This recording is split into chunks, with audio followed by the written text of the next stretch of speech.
the best place to work. I love working here. I feel very blessed. I love it here. I look forward to coming to work every day, being a part of this team. Like a family away from home. Where everyone feels like everybody knows their name.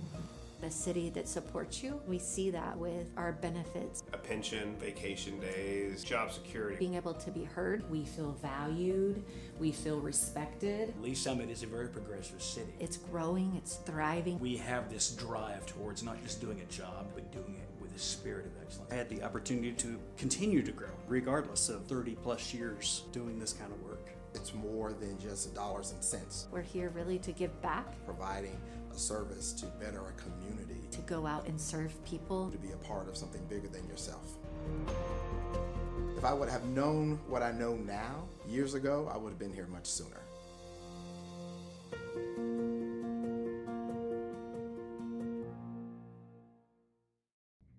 Hello, Lee Summit. I'm Jordan. Here's your flash briefing for the week of May 11th.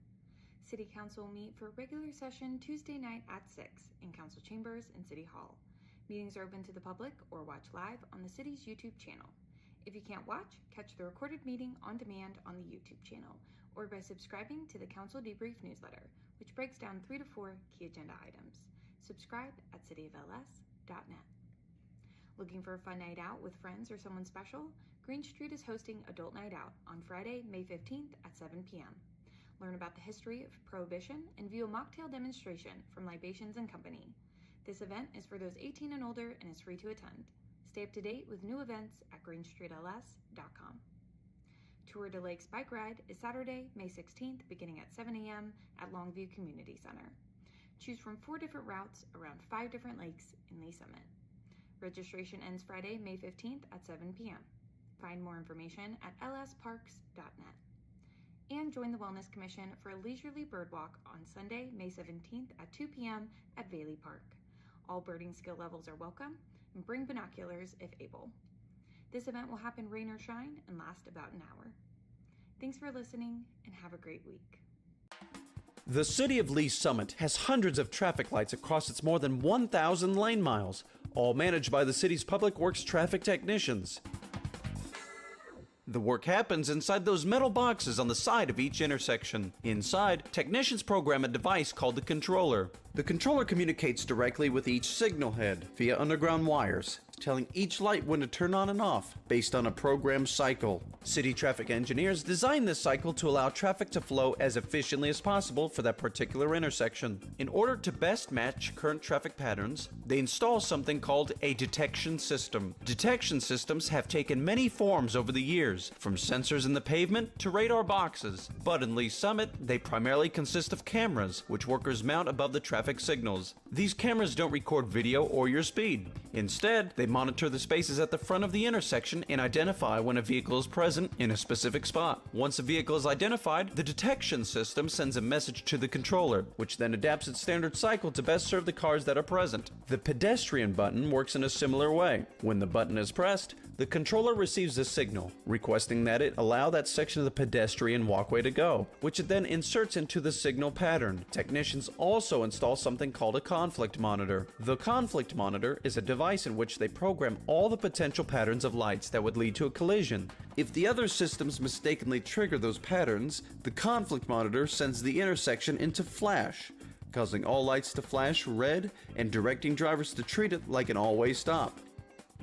City traffic technicians implement and maintain these systems so effectively, we rarely consider them. But every time we safely pass through a signal-controlled intersection, it's all thanks to their work. So the next time you're waiting at a red light, remember the delicate coordination of super smart systems that move you through that space safely and efficiently every day. Keeping 500 miles of public sewer lines flowing keeps utility costs low and our environment healthy. The Lee Summit Water Utilities Operations Team does this every day. Sewer lines can be blocked with everything from roots to flushable wipes to food grease. When a potential blockage is identified, teams use detailed mapping to locate access points. My camera's at 18038. a camera truck parks at one end of the sewer line and a jet truck at the other. The camera truck carries a rover-type camera, which the team lowers into the manhole. The operator then drives the camera into the pipe, where it views and records from its adjustable lens. Here, it can identify the cause and precise location of the blockage. The jet truck will then use high-pressure water to remove the blockage. Starting at the opposite end of the line, the operator inserts the jet head into the manhole. Pressurized water shoots out of the head, clearing out debris and propelling it forward. The camera observes this process, and the two operators communicate via walkie-talkie to coordinate movement. Hold it right there. Go ahead and fire it up, half pressure. I'm in front of you. Once the jet head has passed the blockage, the operator reels it back in. The camera can then inspect the pipe to see if the blockage is cleared. Yeah, go ahead and pull out. We're done. With the job complete, the camera is removed, cleaned, and returned to the truck, and the crew moves on to the next job. In addition to addressing identified problems, the team will systematically check every line in the city in a 5-year period, keeping costs low and our community healthy, today and for years to come.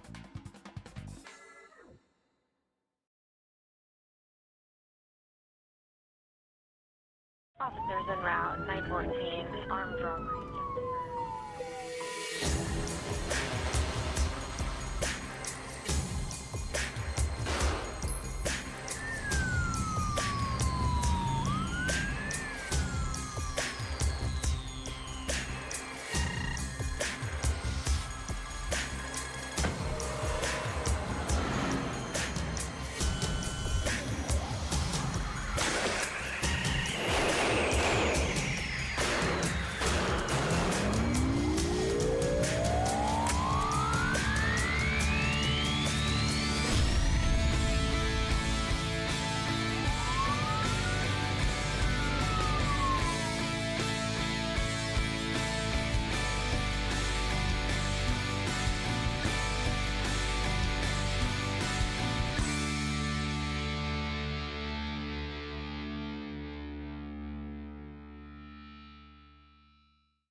Keeping our city beautiful is a collaborative effort for all citizens. The City of Lee Summit supports these efforts with a set of guidelines or ordinances, and the city's neighborhood services team helps put those guidelines into practice. These guidelines ensure grass stays trimmed, fences are maintained, home exteriors are kept up, and much more. We can all help out by first making sure our property meets these guidelines. If you notice a potential violation on a neighbor's property, first check the guidelines on the city's website. If it is a violation, the next step is to communicate with your neighbor directly. If that is not possible, or if the problem persists, it can be reported through LS Connect. LS Connect is an online platform for submitting issues to the city. You can access it on the city website or by downloading the app through your mobile device's app store. Once you submit an issue, it is reviewed by the Neighborhood Services team. A Neighborhood Services officer will then visit the site. For any violations found, the Neighborhood Services officer will leave a notice and speak with the property owner if possible. The officer's goal is to help the property owner solve or abate the problem as quickly as possible. After a 10-day period, the officer will inspect the site to see if the issue has been abated. Normally, by this point, the issue has been resolved. If not, depending on the type of issue, an extension could be granted, or the city might fix the problem at the owner's expense. In rare cases, if all other measures have been applied, the issue will be resolved in the municipal court. Neighborhood Services officers work hard to resolve problems quickly and positively. They are here to support the community as we work together to keep our city beautiful.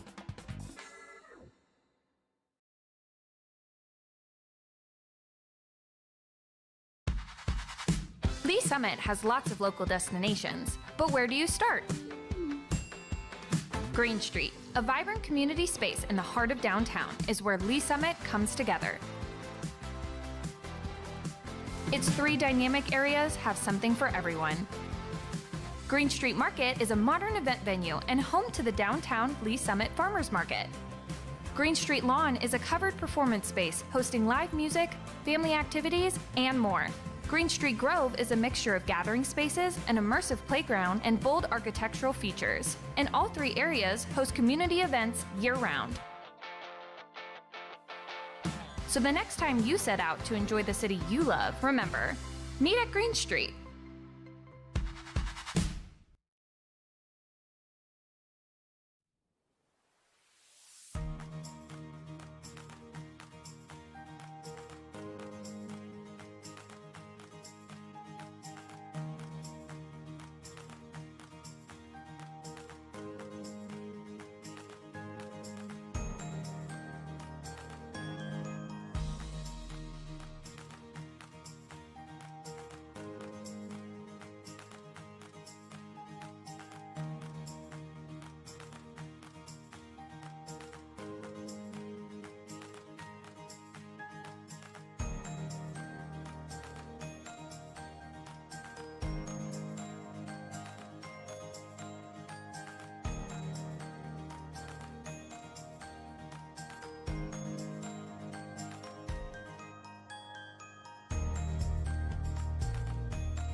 Good evening, everyone. I'd like to call to order the Planning Commission meeting for Thursday, May 14th. Can we get a roll call attendance, please? Edward Yerington. Present. Peyton Hatcher. Here. Terry Trafton. Present. Dana Arth. Present. Jessica Greneau. Present. Tanya Jonna Ford. Present. Chip Tazinski. Present. Thank you. Can I get a motion to approve the agenda, please? Chair, I'll move to approve the agenda. Can I get a second? Second. Can we get a roll call vote? Edward Yerington. Yes. Peyton Hatcher. Yes. Terry Trafton. Yes. Dana Arth. Yes. Jessica Greneau. Yes. Tanya Jonna Ford. Yes. Chip Tazinski. Yes. Thank you. Do we have any public comments tonight related to the business of the Planning Commission in general? I see none. So we'll move on to the consent agenda. Can I get a motion to approve that, please? Chair, I move to approve the consent agenda. Second. Can we get a roll call vote? Edward Yerington. Yes. Peyton Hatcher. Yes. Terry Trafton. Yes. Dana Arth. Yes. Jessica Greneau. Yes. Tanya Jonna Ford. Yes. Chip Tazinski. Yes. All right, thank you. I will now close the regular meeting and open the public hearing in the matter of PL 2026-115, Consistency Determination, LCRA Plan and Amended Comprehensive Plan, approximately 1,064 acres generally bounded by Interstate 470 to the west, Northeast Woods Chapel Road to the north, Fleming Park to the east, and Northeast Colbern Road to the south, City of Lee Summit applicant. Would all of you who plan to speak on behalf of this application please stand up and be sworn in at this time? Do you promise to tell the truth, the whole truth, and nothing but the truth, so help you God? I do. All right, thank you. Mr. Bushek. Yes, good evening. David Bushek, Economic Development Counsel for the city.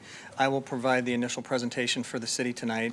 And as you look at your agenda, I am talking initially on the public hearing that you just opened. However, this discussion also applies to the next public hearing, although that will be covered by staff when we get to that public hearing. So these comments really apply to both, and I will discuss both of the resolutions, but technically we have a second presentation when we get to that public hearing next.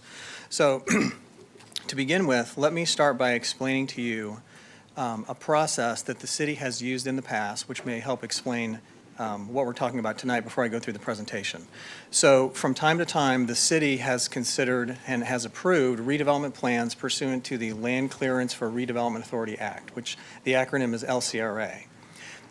The city has an LCRA Board of Commissioners that reviews redevelopment plans and other types of incentive requests that fall under the LCRA's jurisdiction.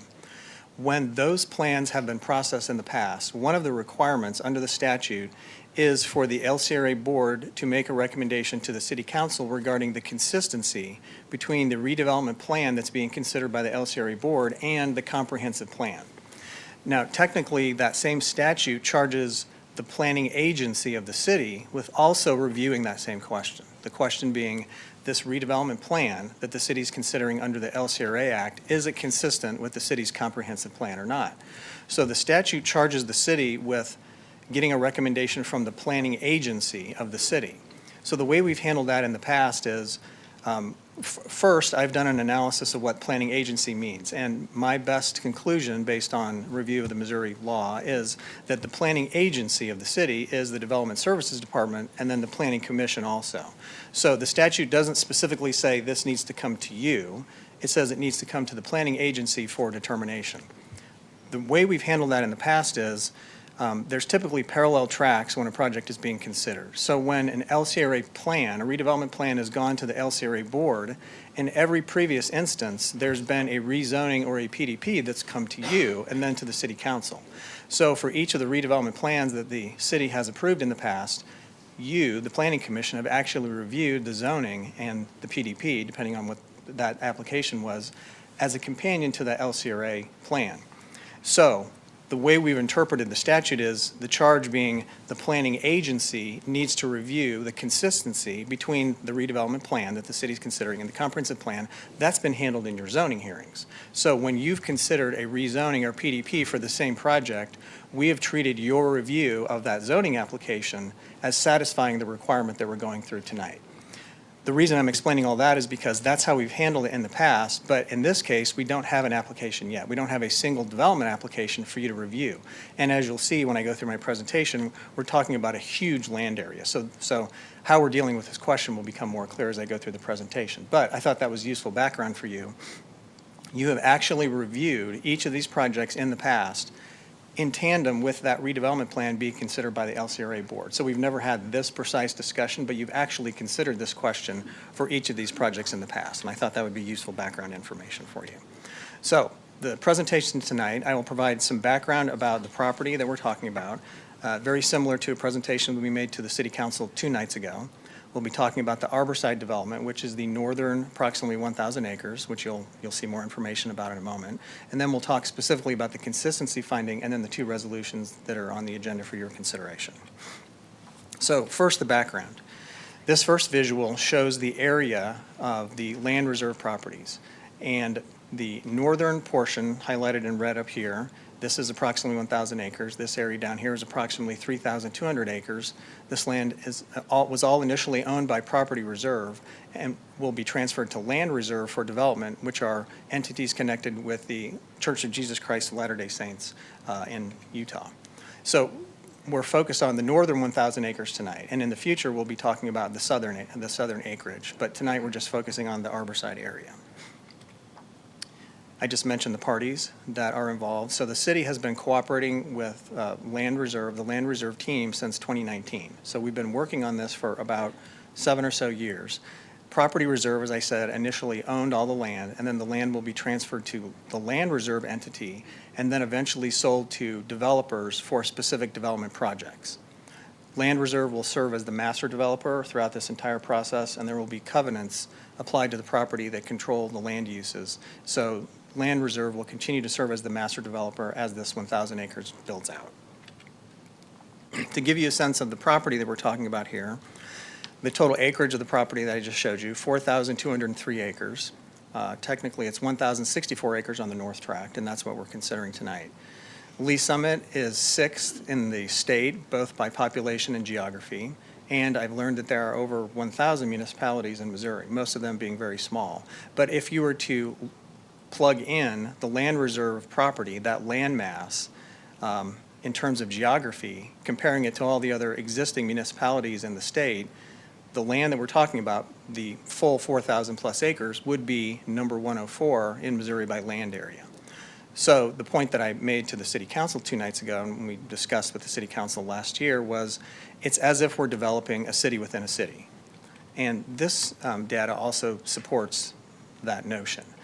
We put some cities on here to give you a sense of what the size of these cities are geographically, in terms of geography. About 10 acres for Raytown, Peculiar about 10 square miles and 9 square miles. You'll see that the Land Reserve property is about 6.5 square miles, which is larger than Oak Grove, Hollister, Green Valley, and University City as points of comparison. And we included University City, which is a suburb in St. Louis, on here just to give you a sense of the population that you could fit in this geographic area if that was the intention. That's not the case here, and you'll see the land uses in a moment. But as a point of comparison, University City by population is the 20th largest city in the state. So you get a sense of the land mass that we're talking about and the volume of people that could result from a development of property of this size. That's not the proposal. There's a variety of land uses, but this is just to give you a sense of the notion that we're dealing with a city within a city in terms of development. The goals of this effort, working with Land Reserve, has been the first point that I've emphasized to the City Council is we're dealing with one property owner here. The beauty of the situation that the city's in, and this is a extremely rare opportunity for any municipality, is to deal with one landowner to establish an infrastructure financing plan for the major infrastructure improvements before the property starts to develop and before we see multiple development projects. And based on the history of what we've seen over the last 30 or so years, 25 to 30 years in Lee Summit, based on the development patterns, it's very common for larger projects to request incentives to help pay for the public improvements that the city has not planned on funding through the CIP. So we have a very rare, once-in-a-lifetime opportunity for the city to partner with one party to establish an infrastructure financing plan and avoid a piecemeal approach. And that's really our focus with this. And the goal is to make the best long-term decisions so we have the highest and best use for land development in both of the areas that we're talking about. Now, focusing on the Arborside development, the land uses that we have discussed over the last 7 years and then are being planned for is the full range of land uses. There will be residential of various densities, mixed-use areas, commercial retail areas, some office areas, and light industrial. As we've been planning, we have focused on all of the major infrastructure improvements, so the major transportation improvements, sewer improvements, water, utilities, and stormwater. Those are the large improvement categories that we've been focusing on in an effort to come up with a financing plan to fund the major infrastructure costs. We've also been dealing with all of the other types of institutional land uses, city land uses, schools, parks, police, fire, so those are all in the mix and those have been planned for. This slide shows the cost of the major infrastructure improvements for this north area. So the major transportation improvements just within the boundaries of the project area, close to $40 million. Sewer improvements, $34 million. Stormwater improvements, $1.7. Water mains, $6.2. Electric, closing in on $4 million. And then a healthy contingency to factor in the amount of time that this will take to develop, maybe 10 to 20 years. That was the answer to the City Council on Tuesday night regarding the time frame. So there's a healthy contingency built in to deal with the uncertainties and deal with inflation. The city then has secured funding for 24,000 of the major transportation improvements and 24 million of the major transportation improvements.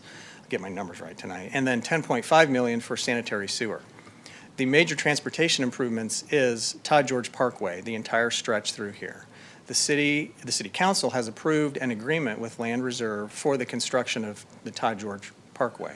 This is a CIP project that was planned by the city, but it wasn't planned to be completed until about the year 2030. So this will accelerate the completion of Todd George, and the Land Reserve team has already gone through an RFP process, so they're well underway toward the construction of this Todd George Parkway. And that is the secured city funding. So the 24 million represents the Todd George Parkway funding, and then the 10.5 million will cover 2 of the sanitary sewer mains, pump stations, I'm sorry. So this slide is a recap of the data that I just showed you, and it shows that the city funding, secured city funding, so this is the goal for this financing plan.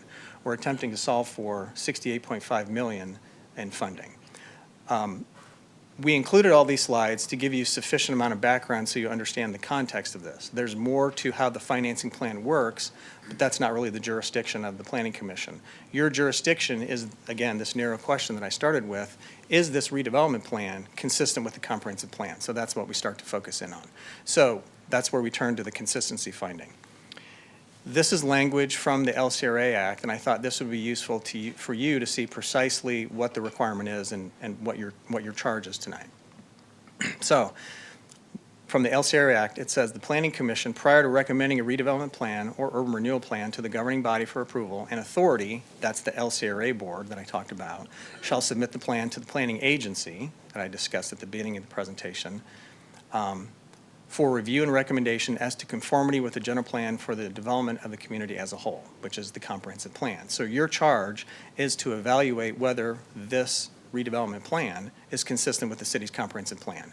And then the LCRA board is actually charged with the same thing. They also review this factual finding along with some other factual findings. And then finally, the city council has to find that the plan is feasible and in conformity with the general plan for the development of the community as a whole, which is the comprehensive plan. So you are going to be making a recommendation to the city council, and then they will take final action on this plan.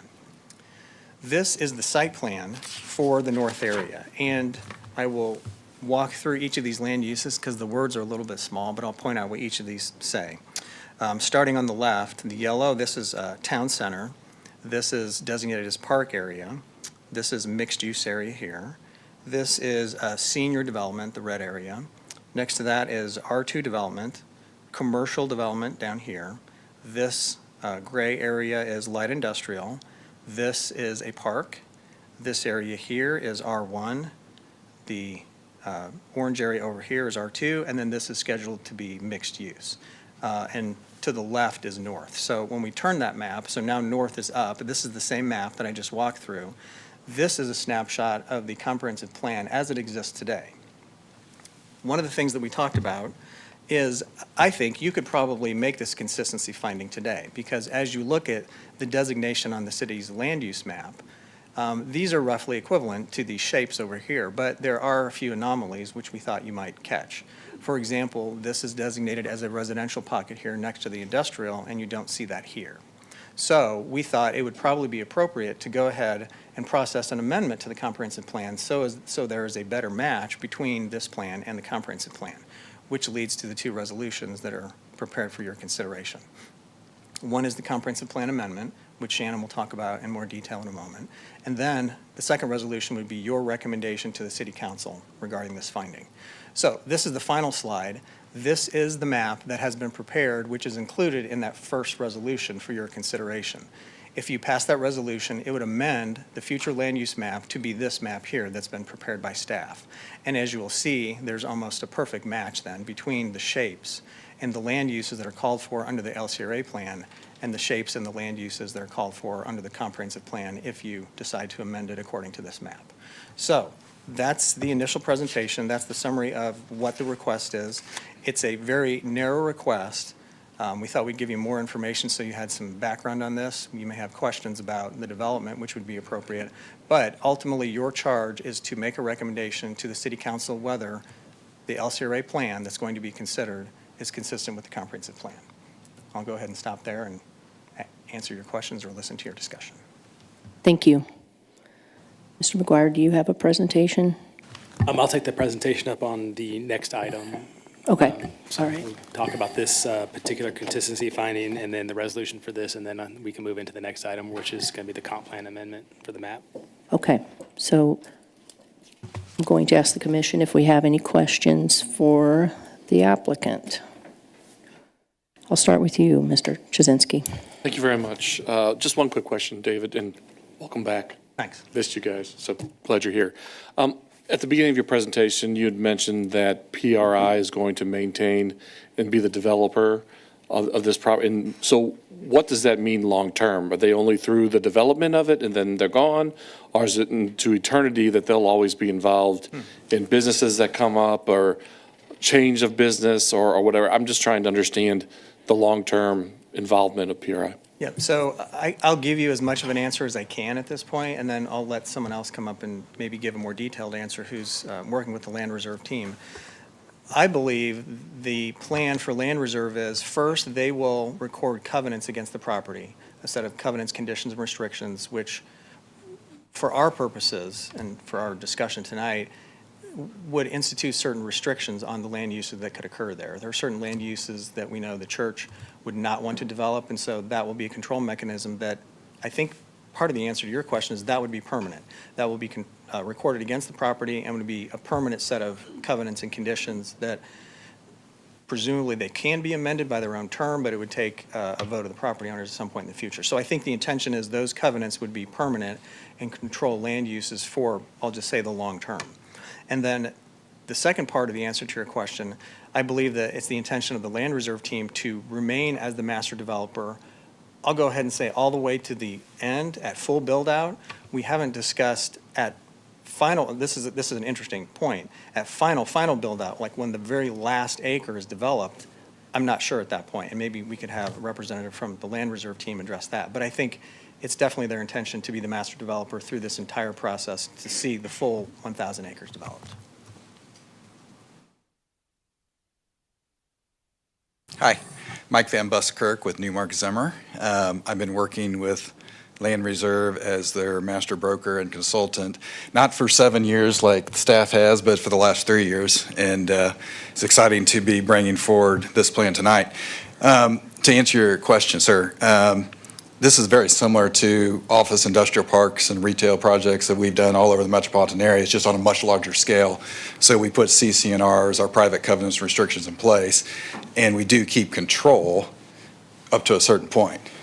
So at a certain point, when all the property is sold, fully developed, then those CC&Rs typically are managed by particularly the owners association that's set up. So the goal here is to set some very high standards and this is a project, as I said earlier, it's not going to happen overnight. This is a long process to develop all this property. But throughout that whole process, we will stay we being Land Reserve, in control. Commissioner Janiford? Thank you, Chair. No questions at this time. Commissioner Grono? I do have a quick question, and this is probably more education for me. So we're looking at the comprehensive plan and the alignment between how it exists today and then what you're proposing. And the conversation is, hey, it's really, really close, but it's just not quite all the way there. Why push to make this change?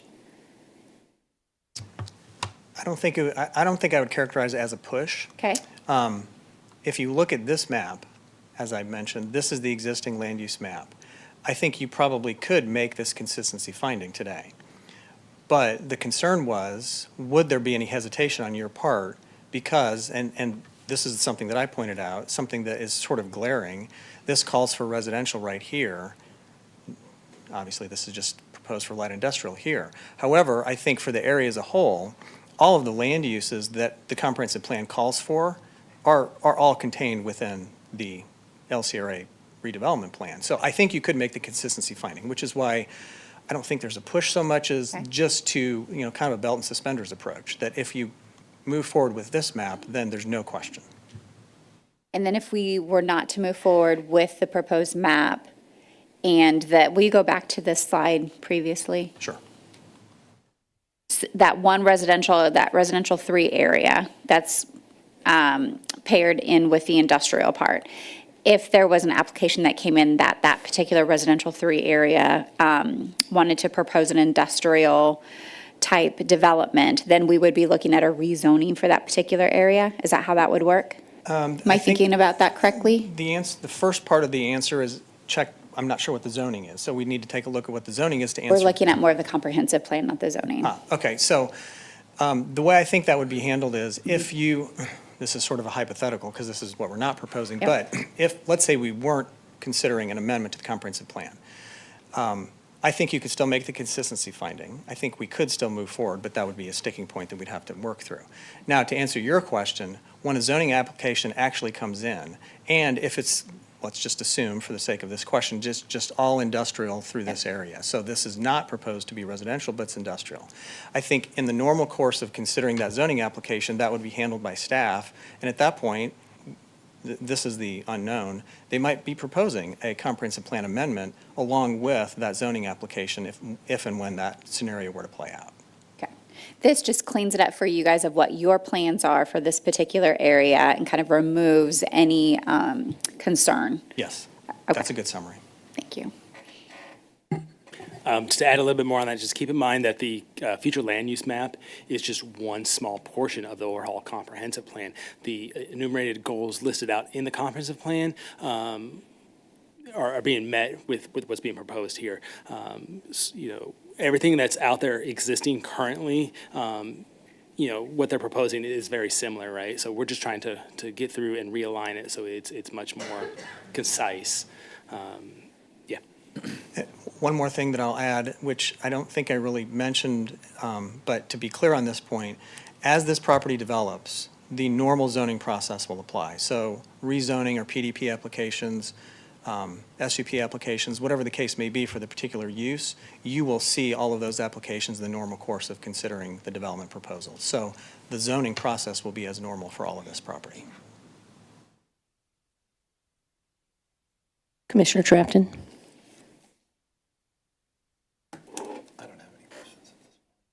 Okay, Commissioner Hatcher. So the major infrastructure improvements, the 24 million, you talked about Todd George. Are all of those major infrastructure improvements limited to Todd George specifically? So the $24 million that I specifically discussed, that's the amount that the city has planned to appropriate under the CIP for the Todd George Parkway improvements. Then the remainder of the transportation costs are the other major transportation improvements within the boundaries of the 1,000 acres. And that sort of, I think that rounds things out and answers your question. So at this time, are any improvements or changes to 470 being considered? The answer is not yet, and let me have our Public Works Director come up and talk with you about that a little more. Thank you.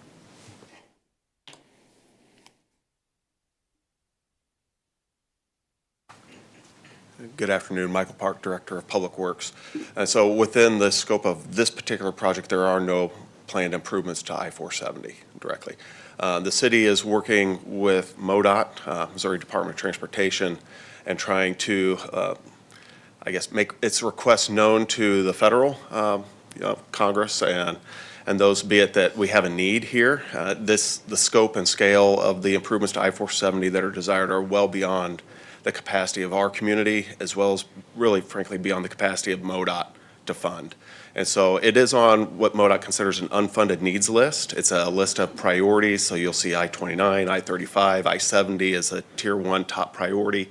I-470 is on that list, and that list was just reconfirmed earlier this week through Mid-America Regional Council, and it's making its way to the MARC board for adoption again. And it's an annual process of reviewing what those statewide priorities are that are unfunded, and it's that unfunded list that becomes the priorities that they go to their lobbyists, and whether it be Jefferson City or Washington, D.C. So that's the extent of our efforts right now, and working to find funds to widen I-470 to 6 lanes. So there's no estimated timeline on that, any degree of certainty, just we're trying? We're trying. Yeah, there is none. Yes, and there's some congestion there. And as a point of clarification of what Mr. Bushek had said, the Todd George improvements are Todd George and Strother Road, as well as some water lines that run along it. The full description of that project is in the capital improvement plan.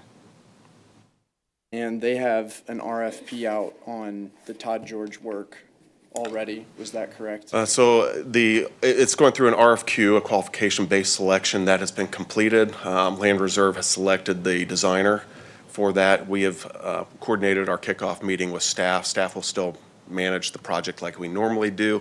It's just that the consultant is under contract with Land Reserve for this project. And we'll be managing this through the design. Then Land Reserve will issue bids on plans that are approved by the city for a typical design bid build process. Got it. Okay, thank you. Commissioner Yerington? I don't have any comments. Okay. Commissioner Trafton? My question is kind of along the lines of Commissioner Grinnell around normally, is there a reason, excuse me, is there a reason to go ahead and make this plan amendment prior to development? Because we know, like, how development goes. Sometimes a company comes in and they want to build in this plot of land. It's not zoned that way anyway right now, right? We know it's all zoned ag, and so you're going to have to rezone it. And most generally, we would make a plan amendment along with that rezoning, kind of what you had said earlier. So I guess I'm just trying to understand, is there like a development aspiration? I mean, I know we're saying this is our aspirational desire for this land, and we want to be thoughtful about it, which we have been because it's already part of our plan. And so I guess I'm just trying to understand the desire to do this prior to having any actual developments coming into the land. Right. So currently as it sits today, the land use plan does kind of identify much of what they're already showing us here, right?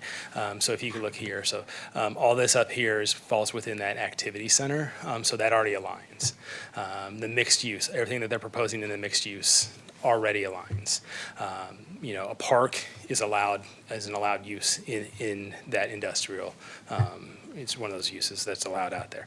Everything out here is pretty already aligned, except for maybe that residential 3. And keep in mind that this map is just a bubble map, right? So we in 2021, when we were looking at this land use map, we kind of got what is our best idea for the area that we could potentially see, and this is what we come up with. So now that we've been working with the master developer over the last few years, we have a much better idea of what is going to happen in the future. So that's what we're asking for you today, and that's what the comp plan amendment is for today is, hey, we have a much better idea today. So let's go ahead and amend it so we can give a better idea to future developers what we want out there. So it's kind of a preemptive strike to really signal to those developers and future investors, this is what we want to see and this is where we want to see it. Does that help you out? Yeah, thank you.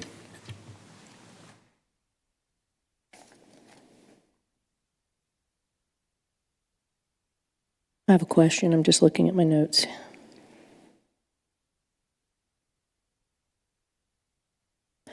I'm just going to say this map on the left is hard for me to see. I can't read the writing on here. It's really, so I don't know I can't tell that it's consistent because I can't tell what's there. Yeah, that's one of the things that I was trying to point out with this. That's better. It just doesn't have the comparison though. Yeah, so this is the list. R1, R2, senior, mixed-use, town center, light industrial, park, and commercial. And then, I agree with what you're saying, and maybe in the future we should use larger labels, but these are all labeled, town center, commercial, R2, et cetera. So I don't know if that helps, but And then the I colors. understand what you're saying. The colors, I can't tell, are we gaining industrial or losing industrial compared to the comp plan? It looks like we're... Go down to this map. This one's different than the last one. The last one had the residential over there where the industrial is. So I was going to cover that during my comp plan amendment, but I'll go ahead and show you what I got for you real quick so you can see.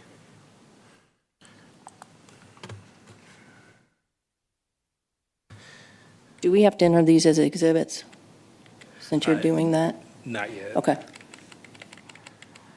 All right, so existing right now, you can see on the left there, existing, we have the activity center up north here. We got a mixed use, a residential 2 through here, residential 3, industrial, commercial.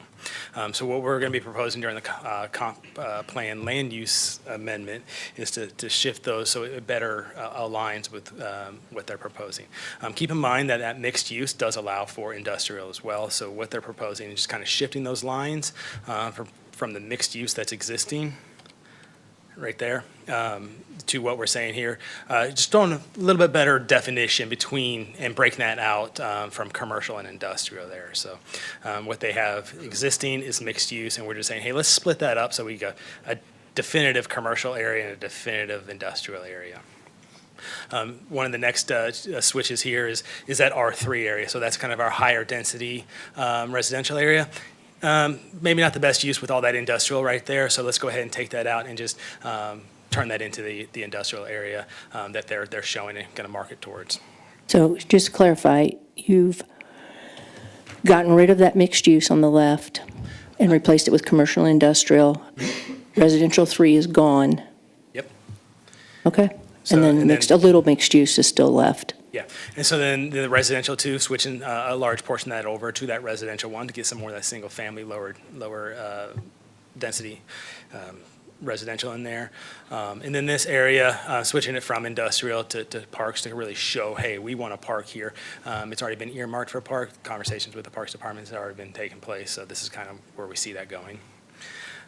Down here, switching it from commercial to mixed use to give us a better opportunity to get some mixed uses, maybe some residential over commercial, a little more mix of that, and then that's the where we're switching. Again, the land use map is just kind of a bow map. It's not a definitive, doesn't show exact boundaries of what we see where we took our best shot in 2021, but now that we got the master plan, our master developer coming through, we have a much better idea how it's actually going to develop out. So. Can you explain the activity center areas? Because I don't remember how those are. Yeah, so the activity zoned. center is where we really see that kind of entertainment district, where we see that more high use of shopping, entertainment, kind of live, work. So I can do a lot of different stuff in this particular activity. So this activity center is right next to the highway, quick on and off accent, good area to have a good regional draw. Think about downtown, here's an activity center. It really allows us to do a lot of different things within that area and really kind of generate additional housing, additional economic drivers, businesses, entertainment types districts. So does that have particular zoning in it? No, so currently this entire 1,000 acres is zoned ag. Well, So anything that would come before you is going to have to go through a rezoning and a PDP. Well, I just meant in the activity centers. It's, So the activity center, these are just broad land use categories. okay, okay. Zoning really dials down to specific parcel level uses. I guess it's just confusing a little bit seeing activity center labeled and then there's zoning and all in the same map. So none of this is zoning. Okay. So that's why, It's just you know, proposed zoning. None of this is proposed zoning. Oh, just There's no loose proposed zoning uses. action today. Okay, okay. So the residential two is just kind of a broad No. category for residential. Residential one's kind of, Okay, I guess what I'm saying is, even though it's not proposed zoning, it's proposed uses, activity center is just kind of a nebulous. Yeah. Okay. it gives us, you know, a broad range to really kind of pack in some of those exciting uses in there. Okay, thank you. I have a question for you, Mr. Bushek.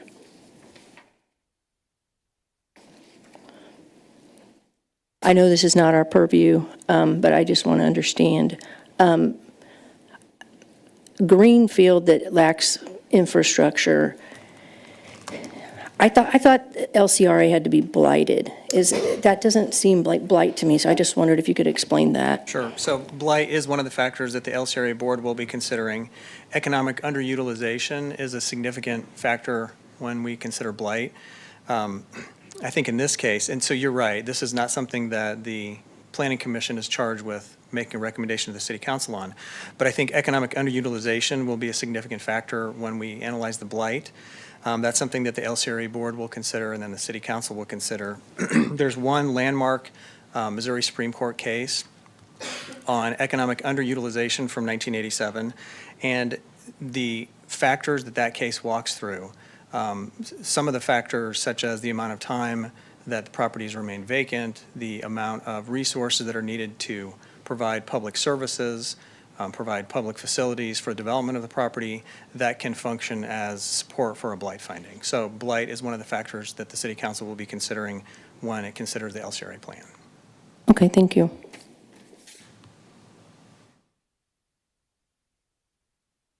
Commissioner Jana Ford. Thank you, Chair.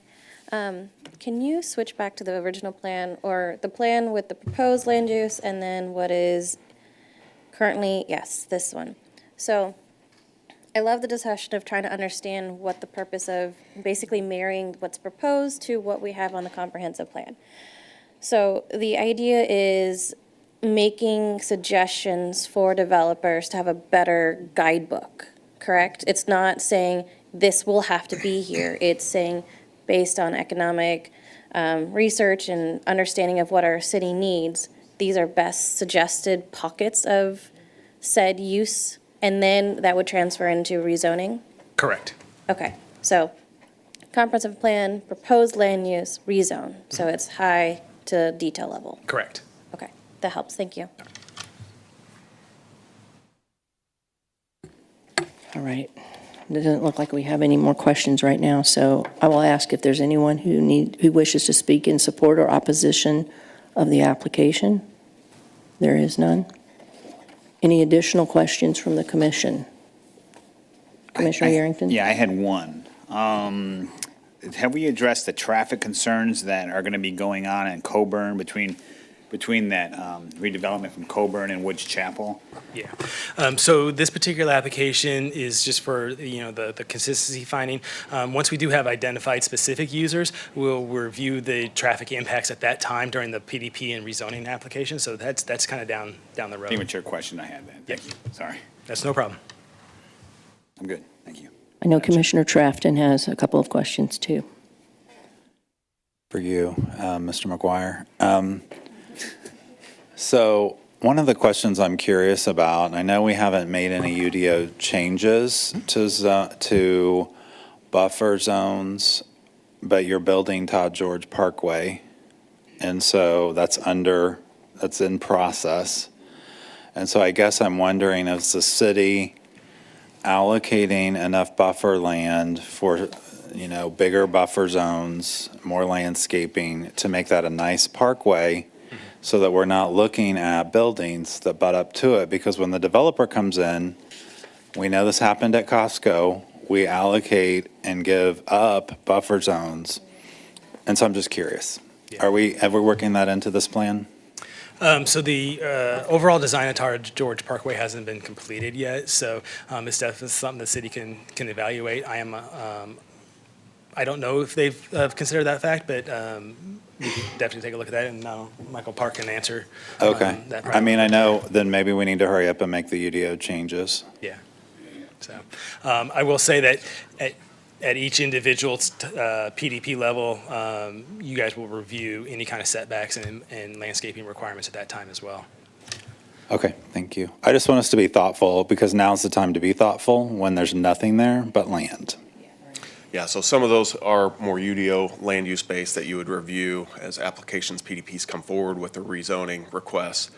With regard to the right-of-way of Todd George Parkway, in our kickoff meeting I referred to earlier, we did talk about right-of-way, and we're not going to stick with the more narrow right-of-way that's south of Colbern Road. We're going to go a little wider. We want some space for some landscaping opportunities for the trail extensions with a little bit of green space buffer between that and the road, as well as really we want the right-of-way width so it accommodates this development as it comes forward without as much disruption as possible. So, wider medians, easier to cut in turn lanes without widening Todd George in the future, because we're building this without really those final plans of land use coming yet. You don't have the traffic studies yet. We don't know to the fullest extent what the capacity requirements will be. So we're kind of building the template in a way that accommodates that growth. Thank you, Mr. Park. I love it. That's lovely news to me. My other question, Mr. McGuire, is related to the activity center. The rest of this land use plan, there's a direct correlation to zoning. We all know it's ag, but we see R2, R1, commercial, industrial. So when we say activity center, we have mixed use on there. So, when I think of activity center, I'm thinking mixed use, but I don't know that that's the right answer. Can you help me? I understand what you said a minute ago. Yeah. About it's undetermined, and we know that, right? We want it to be flexible, but we also know that's what PMIX is. So, good evening, Ryan Elam, Assistant City Manager. I'm gonna jump in here for Shannon just because I had a bit of involvement with the activity center concept. So inside the comprehensive plan itself is more than just a land use map. There are several documents. I think it's probably a 100-page document or so when you get to it. But the activity center concept, what separates that from just a mixed-use zone in the land use portion of that is some more specific details around the concepts that you're wanting to see there from how the uses are mixed together. And this area has been identified as the Woods Chapel Activity Center. There's a detail in the comp plan that, I say detail, it's still pretty high level, but it's more pedestrian friendly, more pedestrian oriented, as well as having a more nature-like feel to it. Whereas the other activity centers have other definitions associated with them as well, such as the Rock Island Activity Center is, again, focused around pedestrian mobility, but maybe a little bit more bike friendly. You got New Longview that's got a whole activity center associated with that. Downtown has its own character. So the gist of that is the activity center concept is higher density, higher quality, more pedestrian focus, and a little bit more individuality associated with the different areas than a mix of uses, which you would see in some other areas. Great, thank you for that. I do have a clarifying question though, because I see on the new one, we've got town center. And so are we basically saying like this is where we want to have our most pedestrian friendly area of an activity center? All right. Yeah, so I would say that's the land reserves use of that term. And when they were allocating that out, they chose that town center concept as what they were saying. So I think the further planning that needs to occur in that area will really help determine the details on each one of those phases. As you can see, that's a phase 3 as well. And so with that phase 3, I do believe that is intended to be very pedestrian oriented, and our comp plan would say that whole area, essentially everything north of Strother, will have different looks and feels. But that is a very large area as well. I don't know off the top of my head, but it's 400 or 500 acres. Okay, that's helpful. Thank you, sir.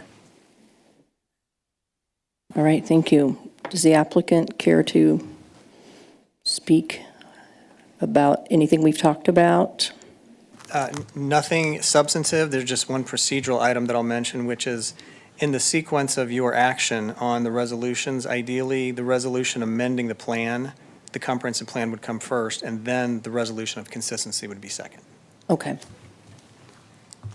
Other than that, no other comments.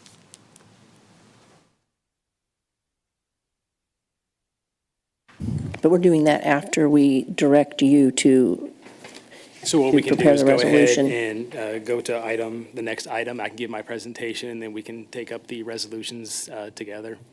So we're not making a motion to direct you to do that? Let me see here. You can go ahead and make that motion, and then we can jump to the comp plan amendment, and then make that motion, and then we can present the resolutions at that time together. Does that make sense? I thought we were going to make a motion to well, let me see, now I'm in the wrong place.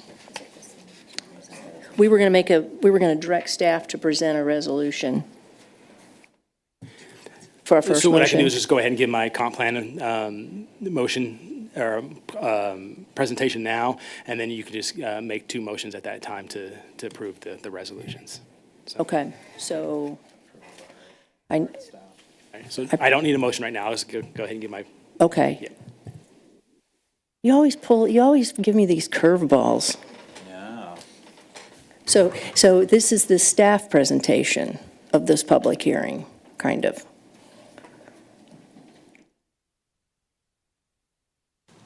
All right, so this will be the staff presentation for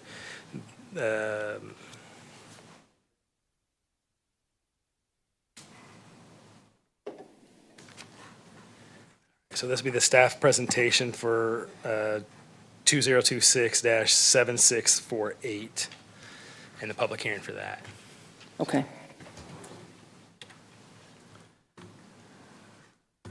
Do we need to have anybody sworn in for this part? Probably not.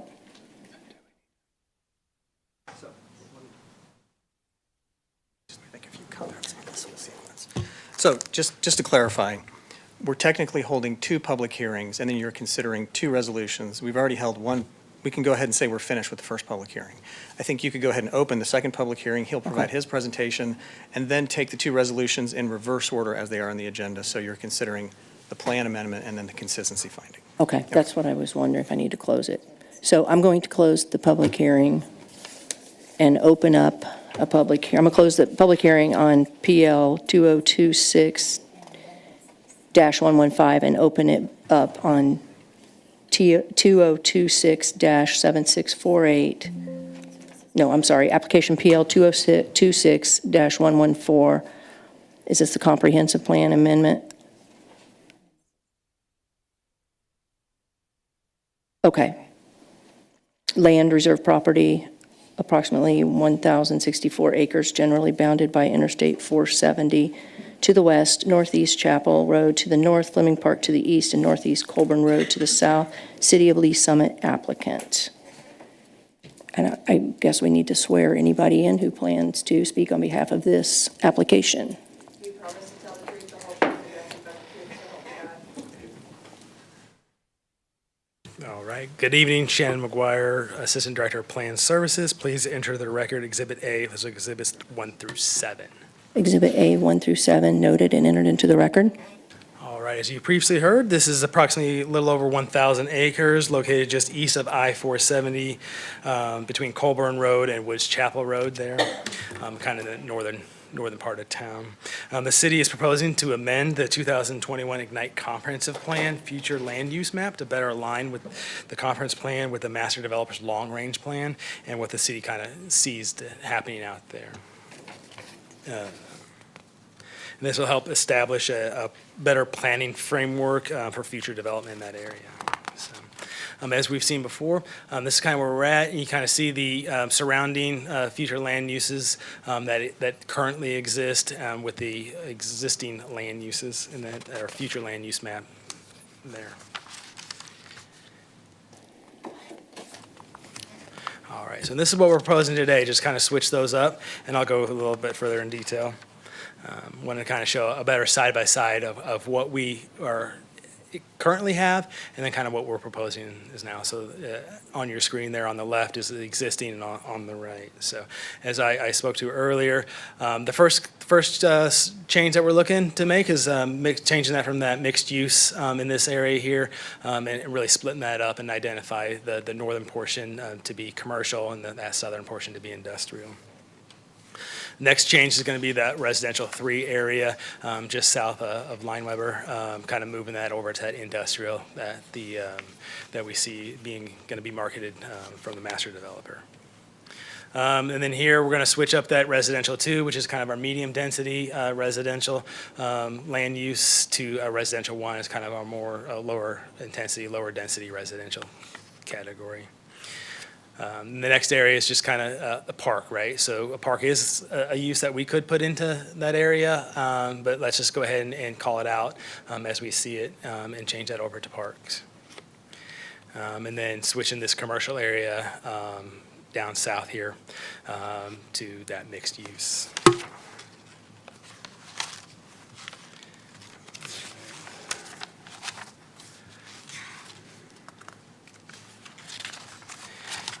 So as part of the long-term development strategy for the area, the city has been coordinating with the master developer, land reserve and property reserve regarding comprehensive and the phased approach to this area and the future development. So these proposed land use amendments are intended to align the comprehensive plan with the city's and the master developer's long-range vision for this area.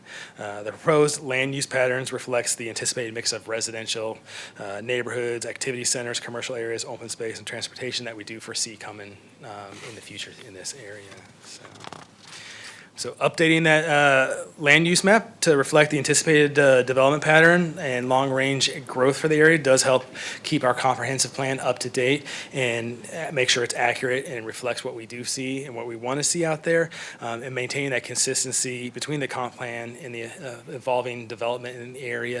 It does help make sure that our land use map and our comp plan does remain valid and a good planning document. So, and for those reasons, subject, staff does recommend adopting the changes as proposed, and I can answer any questions on that if you have. Thank you, Mr. McGuire.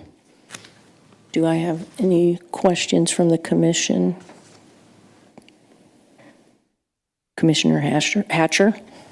So with the changes from residential 3, additions of 1, I mean, in short, this is making changes to remove higher density multifamily and add low density single family, as well as adding park space, correct? Correct. So I would say, yes, we're changing the densities. We're not really changing the structure type, because so there could be a single family structure type in a residential 3 or residential 2. It more has to do with the density as opposed to the structure type. Got it. Thank you. I don't see any more questions from the commission. Does anyone wish to speak in support or opposition of this application? I see none. So hearing no further testimony, I will close the public hearing, reopen the public or the regular meeting. Is there any commission discussion on this application? Commissioner Tuszynski. Yes, I'd just like to tell the city that I appreciate the level of planning that's going on with this 1,000 acres. This is huge, and I think Mr. Bushek really put it out there, that we're talking about a portion of land that could be its own city, but it's in our city, and I think the level of planning and the level of coordination with PRI going back several years to get to this point is just paramount to what we're trying to do in this city. And I think having another activity center, I like putting the information out there so that we can really get potential developers excited about this and then start getting some nice more growth. And I just think this is just the best first step to this. And once that infrastructure goes in, this is a great location.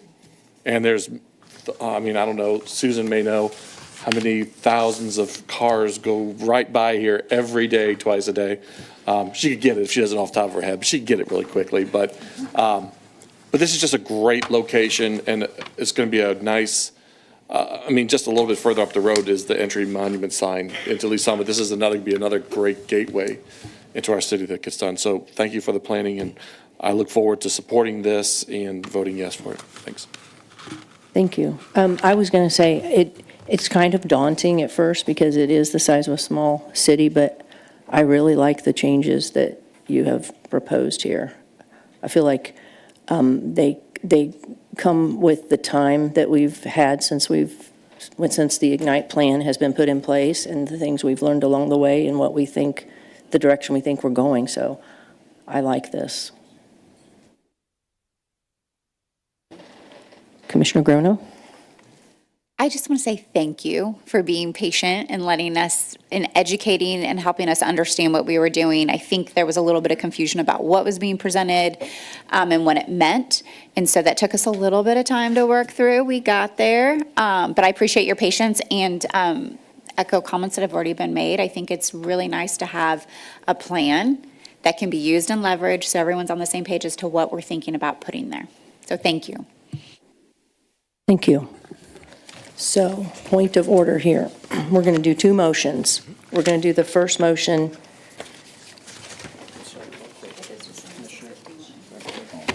Oh, I'm sorry. We have a comment from Commissioner Hatcher. Sorry for the late addition. I would just echo some of that sentiment and thank you to the city as well as developer for kind of laying all this out. And I agree with the specifics of the land use changes. I think it makes sense to move that residential from the industrial, and some of the density changes are in line with some public sentiment recently as well. So I do appreciate that. I would just say, related to my question, as far as the major transportation improvements, I don't think necessarily relevant to the consistency determination or land use, but just in advance of individual projects coming in, I think there will be a lot of concern over 470. As much as we're able to get ahead of that or have an evolved answer at that time from we're trying, I think it's already overly congested. So as we look at individual projects coming through, I think some more information or further steps being taken at that time would be very helpful. Thank you. I agree. Chair, if I could just make one comment here. We need to go ahead and incorporate all the previous testimony from the previous public hearing into this public hearing. So if we go ahead and do that, I'll just say that that's what we're doing, or? Yeah. Okay, so I'm just going to direct someone to do that? Yeah, just say, go ahead and bring in all the previous testimony into this hearing. Okay. I would like to bring in all the previous testimony from the prior application into this public hearing. Yep. Okay, and so we're ready to do, oh wait, Commissioner Trafton, you had something?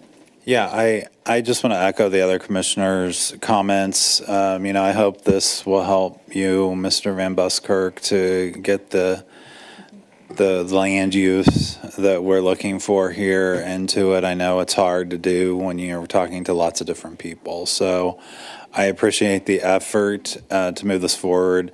Obviously, I think we're all anxious to get something in the dirt over there. And so I feel like we are doing the right steps to make that happen. I'm glad to hear, and I appreciate Commissioner Hatcher's bringing up the 470 issue. I think we all know it's an issue already. If you're over there, it's always crawling, and I know it's an unfunded desire, and we have to work through Mark, the regional system. And I don't know where it is on the list, Mr. Park, but I know you guys are advocating to move it up, as are other communities, because, we're all fighting for the same federal dollars that we know are shrinking. So I appreciate that. Thank you, Chair. Okay, Chair. So clarification on entering. So I need you to reopen the public hearing so I can enter into the record the previous testimony. Oh, because we didn't enter it? Yeah. I got you. All right, so we're going to close the regular meeting and open the public hearing in the matter of PL 2026-115. Is that consistency determination, LCRA plan and amended comprehensive plan, approximately 1,064 acres generally bounded by Interstate 470 to the west, Northeast Woods Chapel Road to the north, Fleming Park to the east, and Northeast Colbern Road to the south, City of Lee Summit applicant. Chair, and do we need to swear in? 2026-7648, reopening that public hearing. Oh, I'm sorry. Application PL, 2026-114. Yep. Comprehensive plan amendment, land reserve property. So reopening that public hearing, yes. Okay. So I would like to enter in the record the previous testimony for the previous application, 2026-7649, PL 2026-115, consistency determination. 2026-749, is that what you said? 7649? Yes. Okay, so the previous testimony for 2026-7649 noted and entered into the record. Yep. Now close the public hearing and then we'll move to the motion. And now we'll close the public hearing and reopen the regular meeting. And we are ready for our motions. Yeah, we're confused on these motions. I can. Yeah, you need to start with 7648. Oh, we had it. Should I do them at the same time, or do we do them Separate. Separate. We vote on them separate? Okay, are you guys ready? I'm ready. Okay, I think we're ready. Chair, I move to approve Resolution 26-004, a resolution of the Planning Commission of the City of Lee Summit, Missouri, amending Lee Summit Ignite Comprehensive Plan. Can we get a second? Seconded. Can we get a roll call vote, please? Edward Yerington, Yes. Peyton Hatcher, Yes. Terry Trafton, Yes. Dana Arth, Yes. Jessica Greneau, Yes. Tanya Jonaford, Yes. Chip Chizinski. Yes.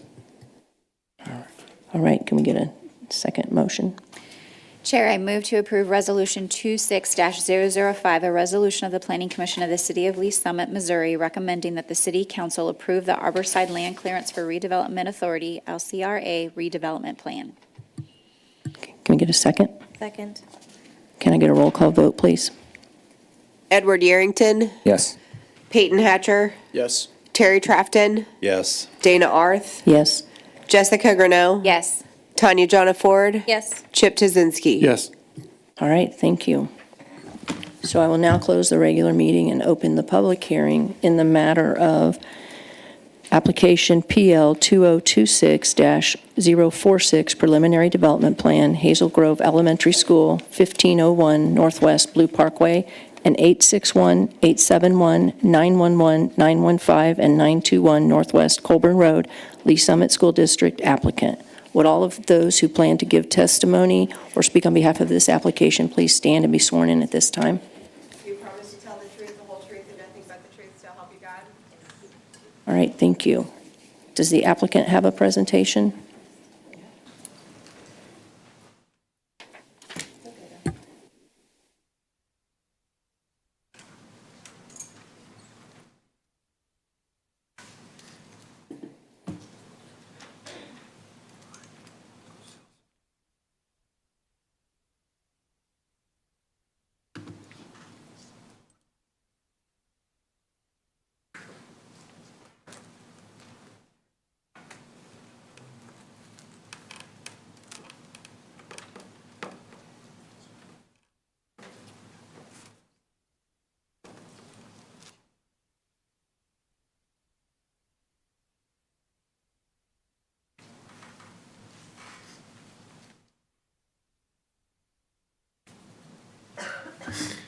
Good evening. My name is Dustin Curley. With Insight Design Group. We're the architecture firm working with the City of Lee Summit School District with Kyle Gurrell. He's the representative for the Lee Summit School District.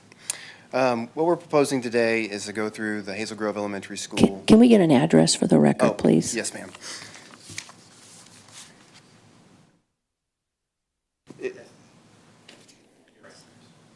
Oh, yes, your address. Yeah, I don't even know my company's address. 110 West 118th Street, Kansas City, Missouri. Thank you. So, as I was saying, this is for the new Hazel Grove Elementary School, which will be located just south of the current Hazel Grove Elementary School, which is in Unity Village. This is my first time using this, so if I get it wrong, bear with me. We've had quite a few little snafus ourselves.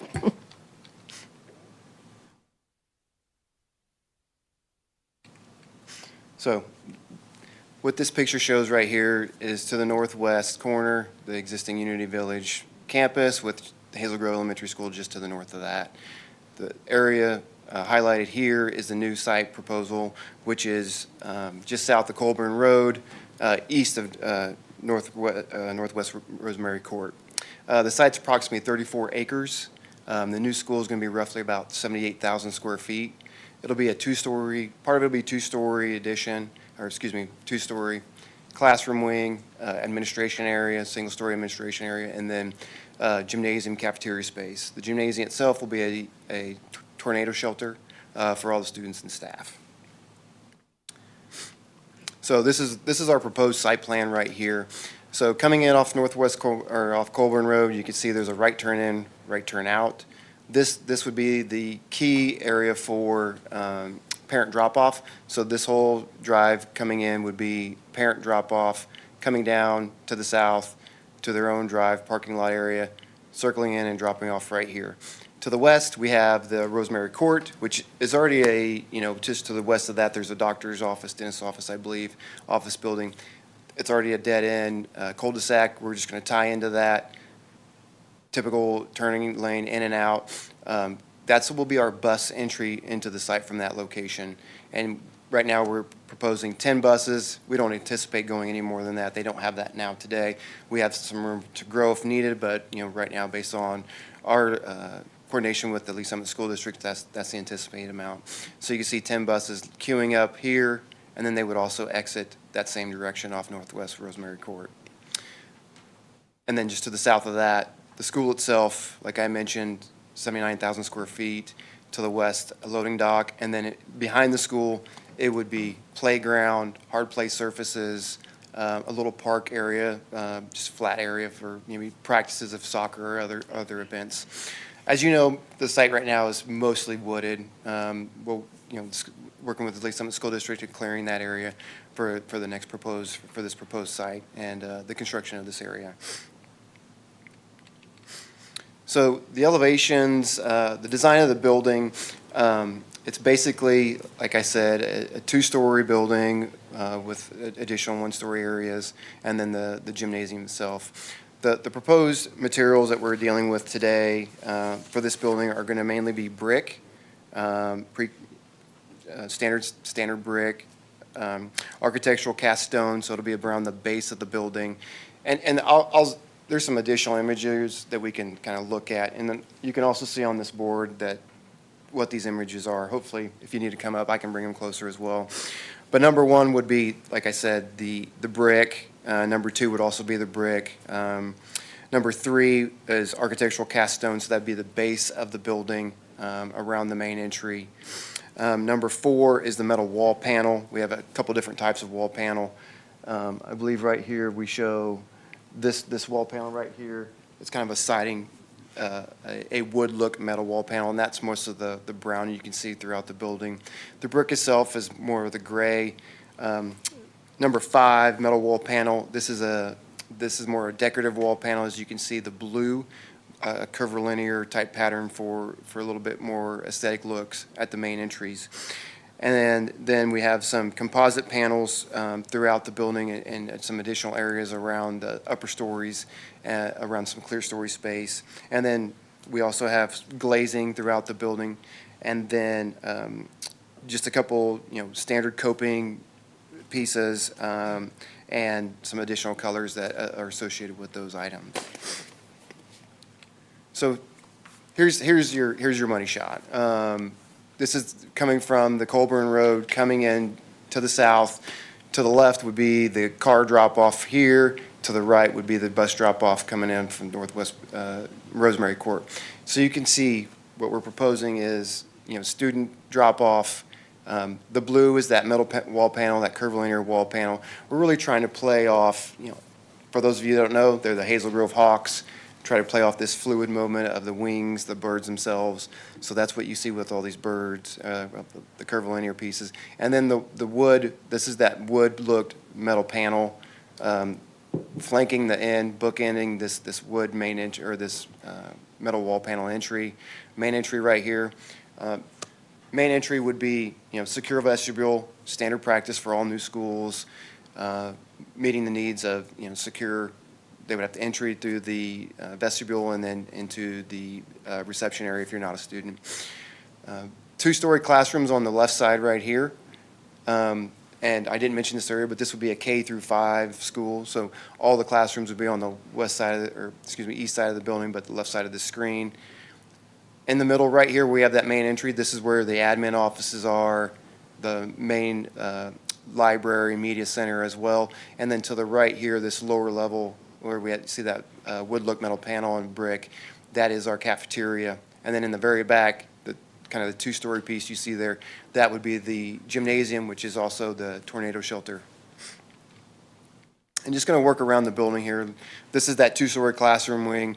As you can see, the wood look metal panel, the brick base around, and then that cast stone all the way around the building. Again, coming up to the main entry, kid drop off, exiting and entry.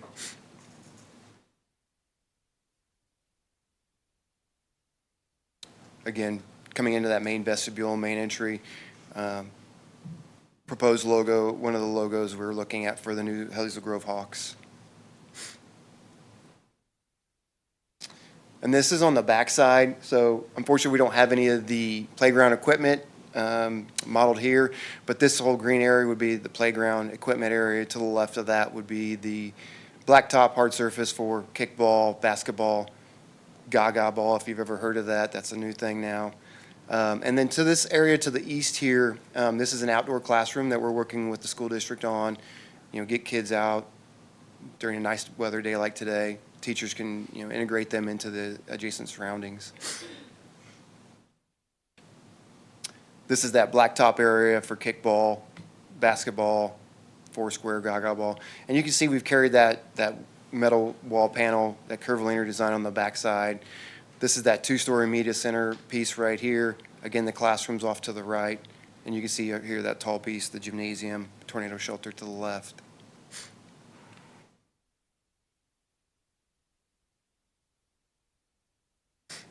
I think that is it for the amounts of exterior elevations and renderings we have. I'll go back to the beginning. This is where, if it was me, I would be dropping my kids off on the first day of school and get my picture taken right here with the HGE. We're really excited to be working with the Lee Summit School District. It's a real opportunity for us to give something new to the community, to the kids. Right now they're in an 80-year-old building. that, just doesn't meet the current needs. Now they're going to have a new, hopefully new building right here at this site. That's all for my presentation. Thank you. Ms. Adair.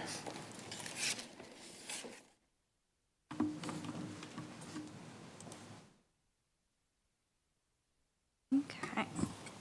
Good evening, Adair Bright, Senior Planner. I'd like to enter into the record Exhibit A, list of exhibits 1 through 17. Exhibit A 1 through 17 noted and entered into the record. The applicant is requesting approval of a preliminary development plan on about 34 acres for development of an approximately 78,000 square foot elementary school.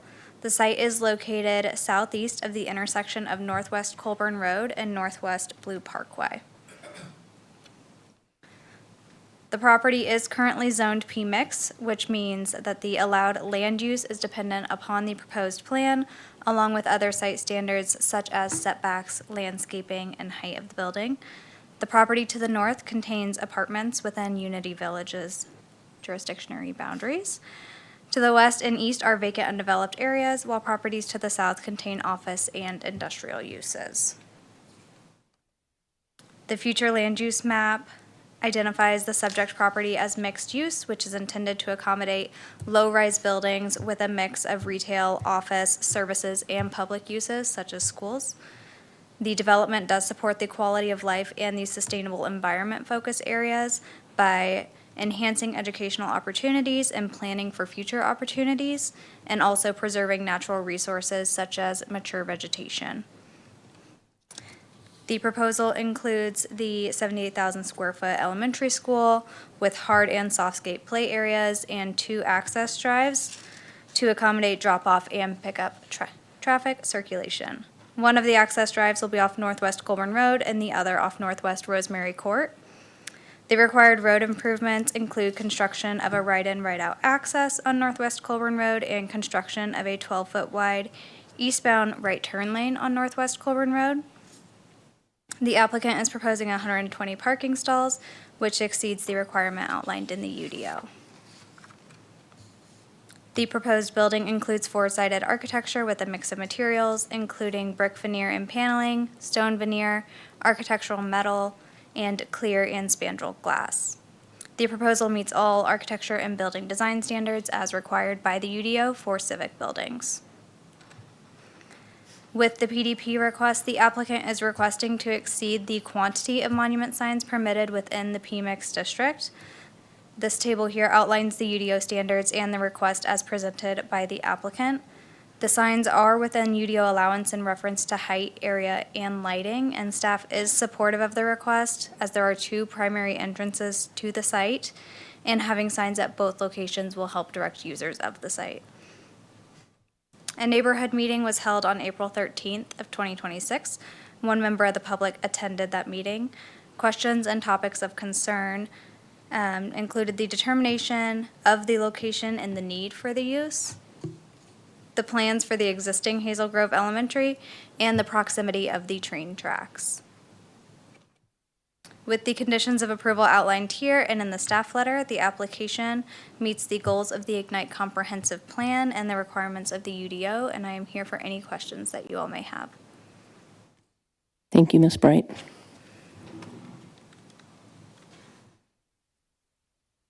Do we have any questions from the commission for the staff or applicant? Commissioner Jana Ford. Thank you, Chair. Yes, this would be for the applicant, please. You're hiding behind the monitor. Seems like a good spot. I have a slew of questions, so I'll go one by one. This is a perfect shot for it. Safety is always the #1 priority for really anyone, students, adults alike. Are there plans to have any kind of safety bollards throughout this drive lane, just because you've got an expansive walkway?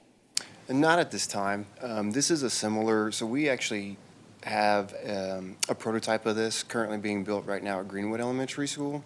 And so we do not have any concern at this time for that. None have been brought up through our meetings with the school board, the school staff, any of those individuals.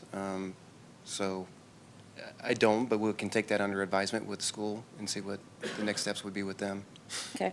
On that same token, you've got photometrics a little bit. Are there going to be any lighting along this pathway here? Yes, so as part of our design, there will be lights, not bollards, but light poles throughout the site to meet the necessary code requirements for night lighting, day lighting, et cetera. Okay. I'm just anticipating, because I know they're probably going to have games or, other nighttime activities. I just want to make sure that there's adequate lighting. Correct, yeah. So like I said, we have it's not part, well, it's something we had submitted to the city already, but we do have a photometric plan that shows the lighting throughout the site plan. Okay, thank you. And then I see lots of mechanical penthouses. I understand a school of this size requires quite a bit because of zoning. I'm sure that's why there's pockets of them. I love that you've got lots of clear story windows to let natural daylight filtering in. I guess a question is, has consideration of the location of the penthouse been thought of to not affect the daylighting? Because it's planned east-west. So specifically, yeah, I think you know where I'm going. Yeah, so our same concern as we were going through the design is what you had brought up. We want to try to avoid that clear story piece, so over here, we try to put those elements as far away from that clear story piece to maintain that daylighting. So yeah, absolutely, we try to get them as far away as we can, and doing some of our own renderings to let the lights in, lighting in, natural light in. We didn't see any major issues with them. To your point, we're going to have them, we're going to need them, we're going to shield them as best we can from our view, but also want to keep that natural daylight coming into the building. Okay.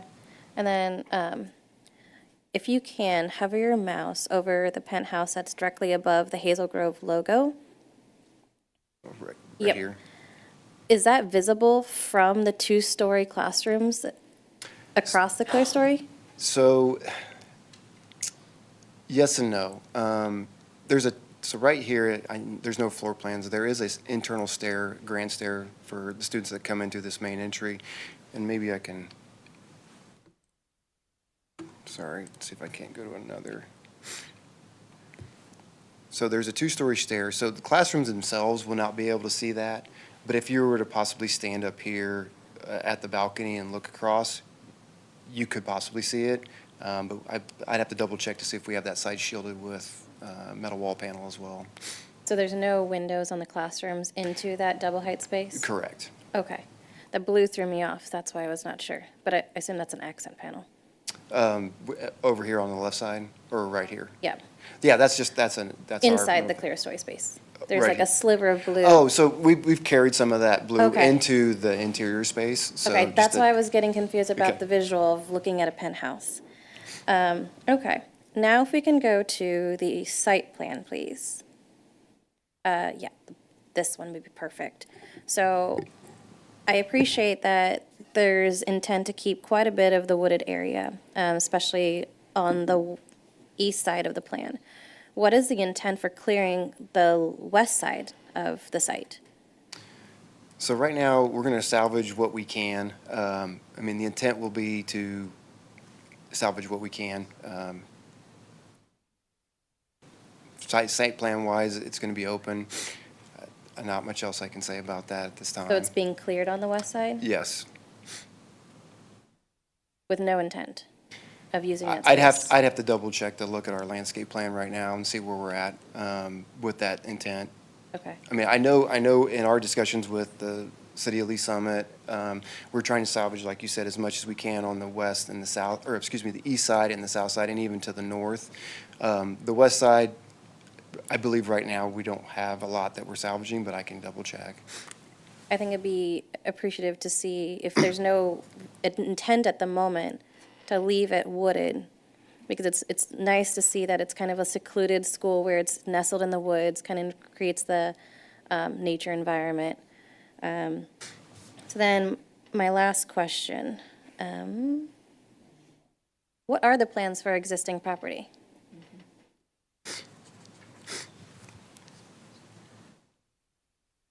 I will speak to a piece of this, and I'll defer to the Lee Summit School District representative. From what our conversations have been, that they are going to maintain the school as it is today. They have a committee in place. The school district has a committee in place of what that future involvement that school's going to be. I'm not part of those conversations, so I don't know. Kyle, I don't know if you want to speak to that.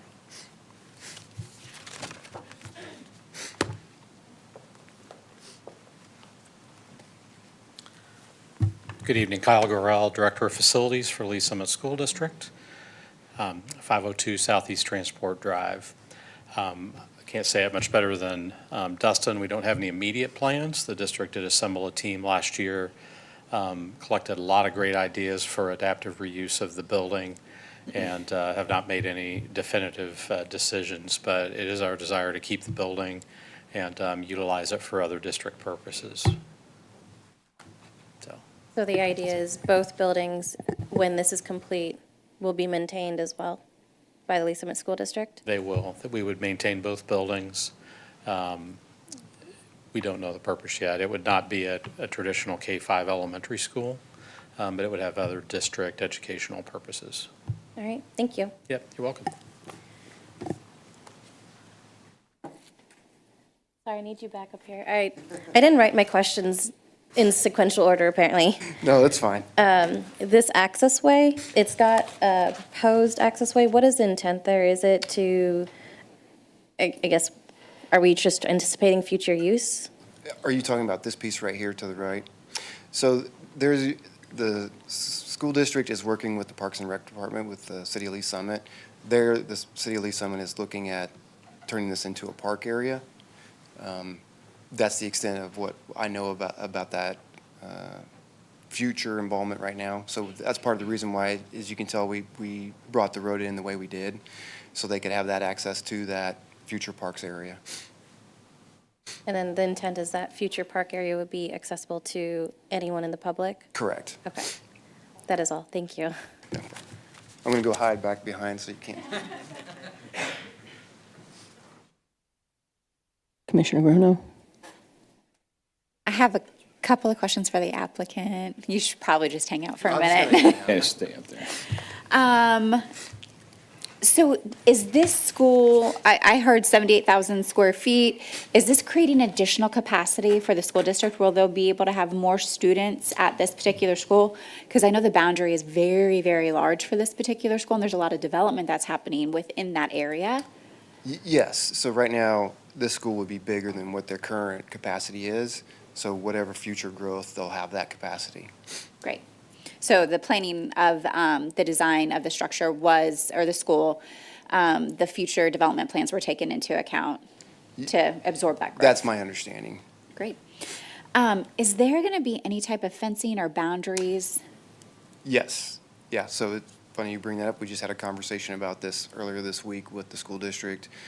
We will be having fence around basically the whole backside of this playground area up to the front of the building. It's varying heights of what that fence is. We're still coordinating that piece right now with the school district, but that is the intent. Okay.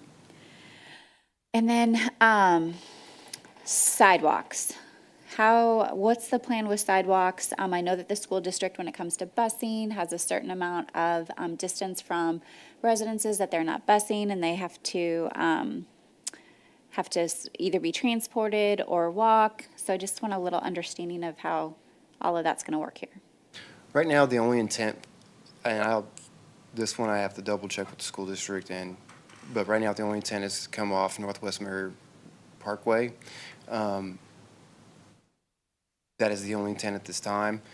I would have to defer on, Kyle, do we have any intent for additional sidewalks? We don't really anticipate walkers. Yeah. Yeah, within that area, I'm assuming that there's not a whole lot of walkers, but I just thought I would ask the question. Yeah, I mean, when we did our kind of overall zoomed out look of this, there's not a lot of residential. Right. I mean, there's the apartment complex to the north, but besides that, there's not very much residential in this area, at least within the main facility of someone that would be walking to school. Correct. Okay. Sidewalk A35. Just a quick comment. Thank you for thinking about the traffic when it comes to drop off and pick up. Coming from a mom, a parent that's in the school district, and the parking lots being separate from that flow. So I appreciate that. Want to make that comment. Thank you very much. think that's all I have. Thank you. Commissioner Trafton? Thank you, Chair. I guess some of my questions are related. Since we're on this slide, I'll go ahead and ask. Do you know, I know the apartment complex is part of Unity Village, and isn't that older adults in that area? Do you guys know?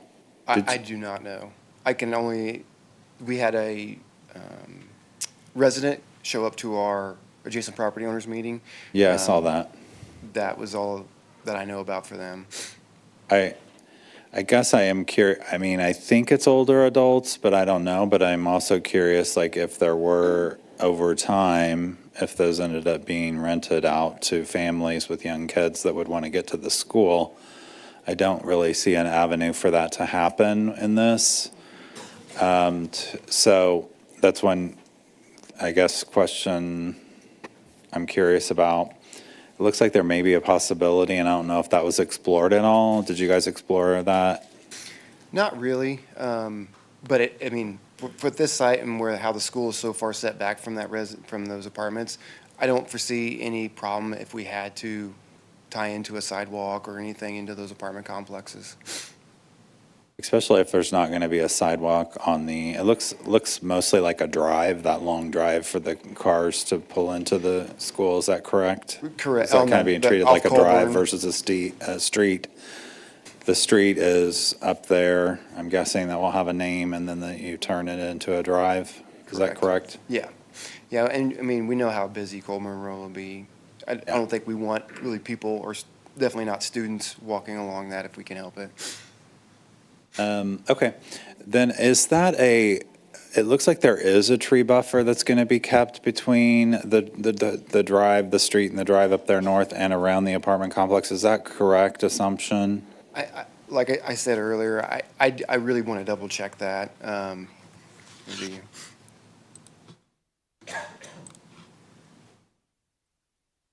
Thank you, Ms. Bright. So around the apartment complex, we're going to try and maintain that buffer as best we can. To the west, though, and maybe that's where you were going with your comment, right now, I don't think there's much of a buffer there at all.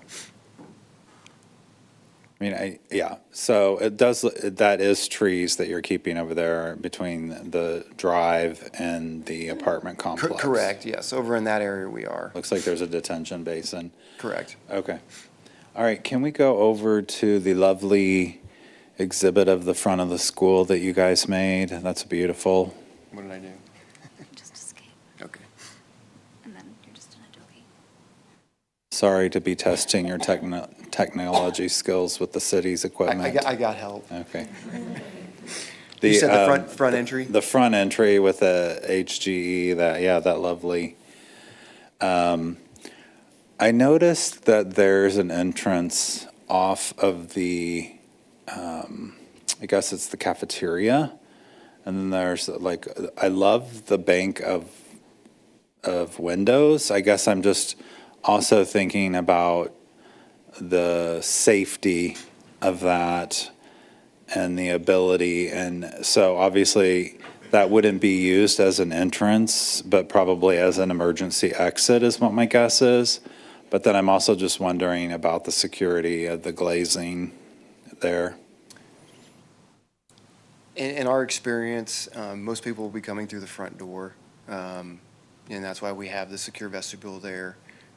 We also, in the secure vestibule, as you know, you have the card reader, the camera, all those personal device, I can't think of the name of it that they call it, but personal entry through that space. So we don't anticipate people, except for students and parents, to come and, kids would go through the cafeteria exit. That would be the exit they would go through on Y-Care days or Y-Care. That's the intent right now, is that's where Y-Care would be. So kids would walk out of that entry or exit and go to the cars. The before and after school care program. Correct. So that's why it kind of looks like an entrance. Yeah, so I mean, drop off, for the most part, if you were before school or after school, your drop off is going to be at the main entry, and then after school care, that additional entry that I have highlighted right there by the cafeteria. That's where kids could exit if they don't exit at the main entry, or even sometimes at my kids' school, I'll pick them up at the playground. I think each school district will deal with it, or each school will deal with it in their own way. Like I said, my kids, I can, check in, pick them up at the playground. They could do the same thing here. It's just a matter of what their process is. Okay, great, thank you. Yeah, I'll just share a little bit of detail on how pickup and drop-off works, and I appreciate your comments about the separate parent and bus drive lanes, that you can never cross streams. It does not go well. So typically in our newer prototype buildings, we do have 2 entry points that meet up with both the parent and bus drop-off. And so it's about efficiency of getting kids into the building in the morning more than anything. So one of those entries would be staffed and manned for the bus kids to come in. The other entry, the kids from the parent drop-off area, they would come into the building there. The door by the cafeteria would then be locked all day long. Of course, it's an egress door. All visitors would then transition over and use the main entry during the day as they need to come in. Thank you, sir. Commissioner Yerington? A couple of quick questions in reference to what you just said. If you can go back to the slide where they have that long corridor where they can drive up, do you guys identify any speed bumps or to slow traffic down if you did have parents that, sped up faster than they should be for safety purposes? I don't know if you identified that, or is there a need for that? Yeah, we do not right now. I'll give you the quick answer, but we have a long history of working with Mr. Park and trying to incorporate as many of the best practices that he's developed over the years. In fact, I was involved with the city in the very first speed, they call it a traffic table at the time, the one that's on Tiger Terrace on the Pleasant Lee campus that was put in, over 20 years ago. We have utilized those. We just put in a couple on the Summit Lakes campus last year where we found we had some traffic issues. We've not done them proactively though at the beginning of a project, just kind of see how the site works. Yeah, you mentioned that there are no pedestrian bikes or trails or anything that supports that. So if there was a young child or a parent, they would not have anything to walk on. And so if you slow the traffic down for safety purposes, just in case, if everyone was perfect, we wouldn't have this conversation. However, we're not, right? So safety concerns, trails, even in the back portion of the school where they have the play areas and stuff, is there teachers, can they walk? Is there some sort of a sidewalk, or students if they want to walk rather than just play in that one area? Just some infrastructure concerns that support safety and travel. So. Yeah, the north half of the building and the south half of the building are isolated from each other from a student pedestrian standpoint. So once students enter the building, they're getting out of cars and off buses, they're in the building. They then, for their outdoor play, they're moving to the south, and that area is fenced off from the north to prevent students from getting into traffic areas. And we do have fully staffed playgrounds during the day. We have playground resource aides that are out there monitoring the kids full-time. Okay. Going back to the school that they're coming from, do you know the capacity of that school? Student capacity? That's a good question. I don't know off the top of my head. The existing Hazel Grove School is not a full, what we would call a 4-section school, though, where you have 4 classrooms of each grade. You can do the simple math. A 4-section school times the average number of kids is 23. You just multiply that number. Yeah, I understand the math. I just wonder if you knew that number. don't know how many classroom sections the existing Hazel Grove School has. Okay, and then you're taking, we don't know the capacity, but we're taking the capacity we don't know into a new school that we're developing, and do you know the capacity, full capacity of K through 5 in that school? We do know the capacity of the new school, and as a part of our design process, it was increased And what to is our that standard number? prototype. What is that number, the capacity? It is 24 classrooms times 23 Okay. kids. What's that number? I'll do the math. Yeah. 24 times how many classrooms? 23. 24 times 23. Okay. 540. 552. Okay, and we have that student growth, future potential for student growth and the development of that area to absorb the development that other commissioners have represented. That's good. Okay, thank you. Commissioner Hatcher? This is not design build, correct? Correct. So do we have any current cost estimates or how they might compare to the original budget? Can we take this one? Well, I can answer. Yeah. Yes, we do. We have, we've gone through pre-construction, obviously, phases and had construction estimates done by 2 different people. I can share, we are using a construction management at risk delivery method. It is I'll show you the details, but we are getting competitive bids from different contractors on the project. I can tell you Greenwood Elementary, which is a prototype, this project will have additional site cost over the elementary school, but this project was significantly under budget, or Greenwood was, from our design estimate. So, And the bids that you mentioned receiving or estimates so far, are they in line with the original? Chair, if I can step in, the overall cost is outside of the scope of the planning commission. We're focused on land use, not the cost of the construction. My concern was if we had to make extensive renovations to the site plan based on the costs. we do not have budget concerns that would cause any kind of a redesign. Very good. Thank you. Commissioner Jana Ford? Thank you. This is one thing I don't think was ever mentioned. When is the anticipated completion for this project? As in construction completion? Correct, like as in occupancy certificate, schools in, buses ready to go. I'm gonna go out on a limb and say, we're gonna try and get documentation done here in the next few months, probably end of August, if we're in good shape. It would go out to bid at that time, 4 to 6 weeks worth of bidding. Construction would start hopefully late fall, early winter. So we're thinking about going in 2027, so at Fall the 2027. latest, 2028.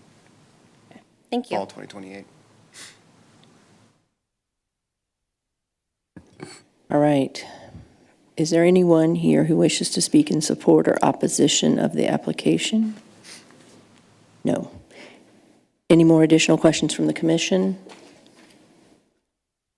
Does the applicant care to respond to any of our questions that you haven't responded to yet? No, thank you. Okay. All right. Hearing no further testimony, I will close the public hearing and reopen the regular meeting. Is there any commission discussion on this application before we ask for a motion? Commissioner Trafton? Thank you, Chair.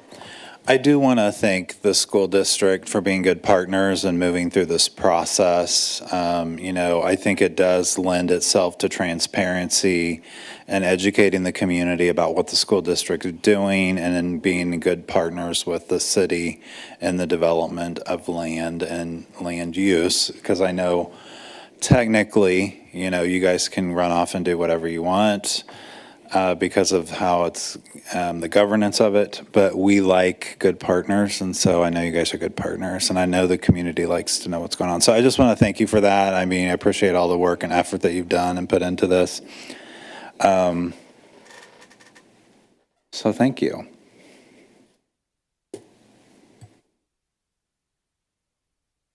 Seeing no further questions or comments, I would entertain a motion at this time.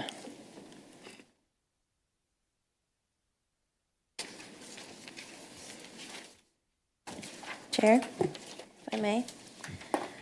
I recommend approval of application PL 2026-046 Preliminary Development Plan, Hazel Grove Elementary School, 1501 Northwest Blue Parkway, and 861, 867, 911, 915, and 921 Northwest Colbern Road, Lee Summit School District applicant.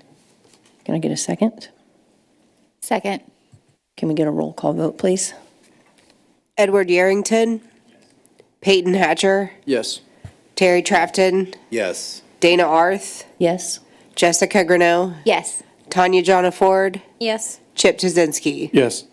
All right, thank you very much. I will now close the regular meeting and open the public hearing in the matter of PL 2026-070 Preliminary Development Plan, the Rush Funplex, lots 1 through 3, 900 Northwest Ward Road, Rush Funplex applicant. Would all of you who plan to give testimony or speak on behalf of this application please stand and be sworn in at this time? Do you promise to tell the truth, the whole truth, and nothing but the truth, so help you God? I do. All right, thank you. Does the applicant have a presentation? Good evening, Chairwoman, members of the Planning Commission. My name is Steve Rich, and I'm with Townsend Capital.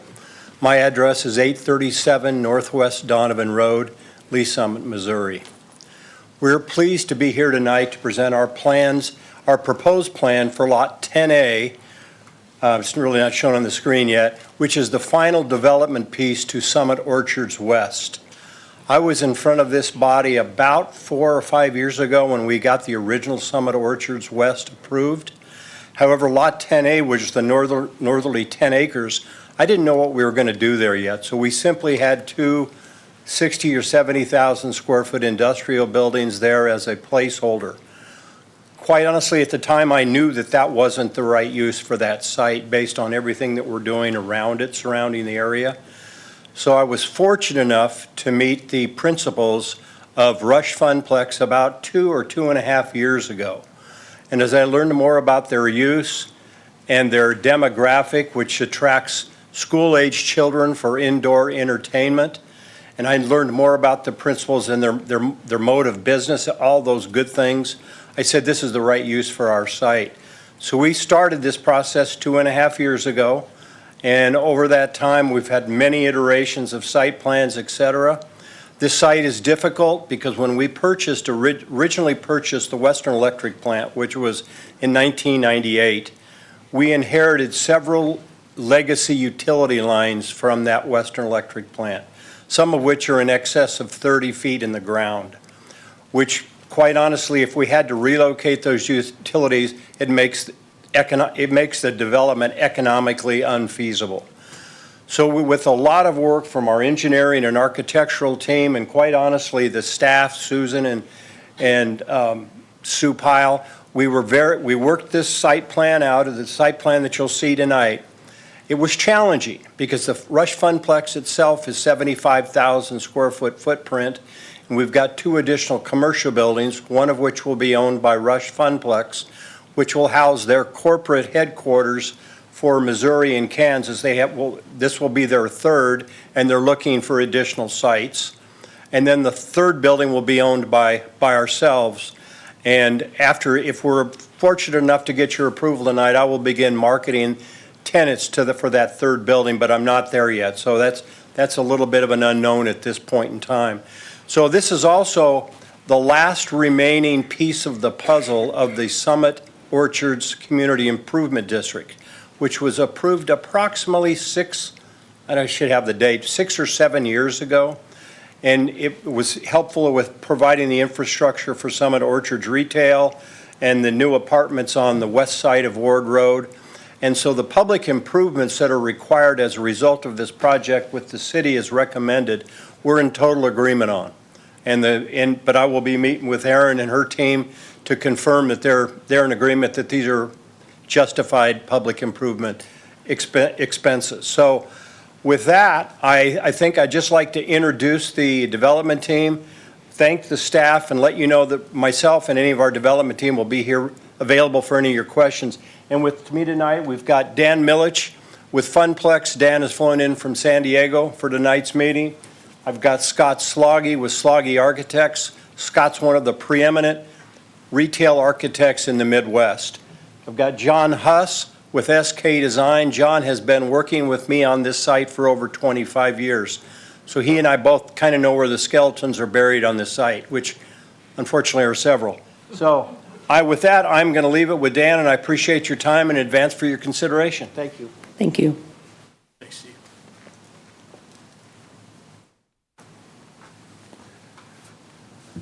Honorable Chair, members of the Commission, staff, and members of the public here this evening. My name is Dan Milich. I'm Vice President of Development for Rush Funplex. Very excited to be here this evening and to open a third Rush Funplex in the greater Kansas City market area. For consideration, our office location is 2940 North Church Street in Layton, Utah. And yes, I did have to write that down, so I don't have it memorized yet myself. I office out of California, work remotely from there, and come to places like this to present in front of folks like yourself as needed and to meet with staff as we work through our project approvals.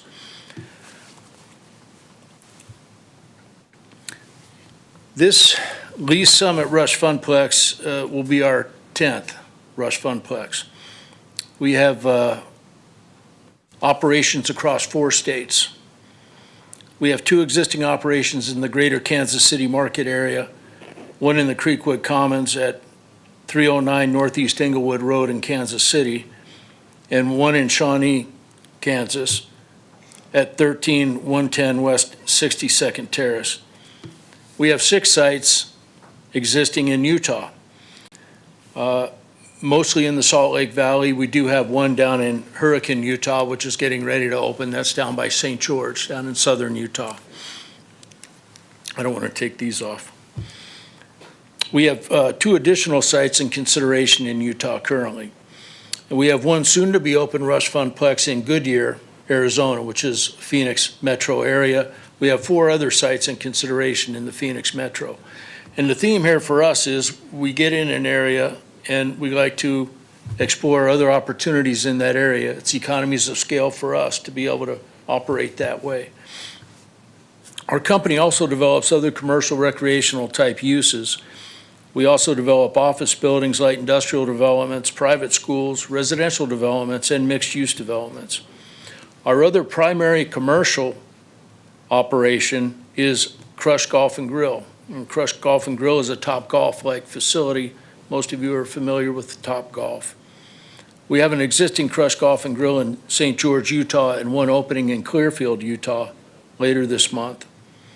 Adjoining the Crush Golf and Grill in Clearfield is our second Providence Montessori Academy. Those are private schools that are for children 3 months old up to grade 5.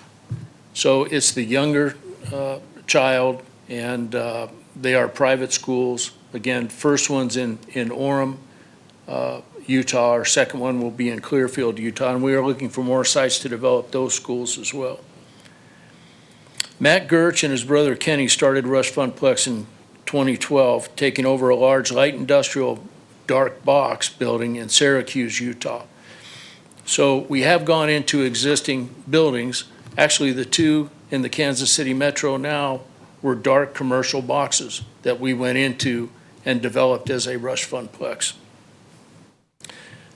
The company grew out of a construction-based development company started by Matt's dad in 2000. That Layton, Utah-based company is Elk Valley Construction, and that is still the construction division of our operations today. So we have that construction division, Crush Golf and Grill, Providence Montessori Academies, and Rush Funplex. That's the company, if you will, multiple hats, and very, very much family-oriented and family-operated. This Rush Funplex will include a 16-lane bowling alley, pool tables, an arcade area, cafe, bumper cars, mini golf, a climbing wall and foam pit, a go-kart track, and also meeting rooms and party rooms. We typically employ 30 to 40 employees, and about a third of these are full-time and 2/3 are part-time.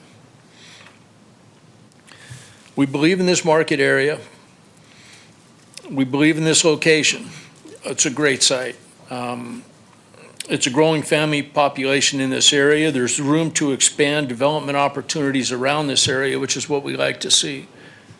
The multifamily that's existing adjacent to the site is tremendous, and that is also something we like to locate next to. We have a sound development partner and landowner that we're working with here, which always makes our jobs easier, and coming before groups like yourself, easier for us to do because we have their support and they're a team member with the city already. Our goal is to develop this Rush Funplex in one of the inline buildings as soon as possible after entitlement approvals. As Steve indicated, we intend to have our corporate presence in about half of that building that we are developing, and the other half we'll have available to lease. But we have to consolidate an office presence here in the greater Kansas City metro, and we want to do it right here on this property. We think it makes perfect sense. So with that, I'm happy to answer any questions you may have. I do appreciate your support here this evening, and it's good to be here. Thank you. Thank you. Mr. Soto, I think it's you that has the presentation for the staff.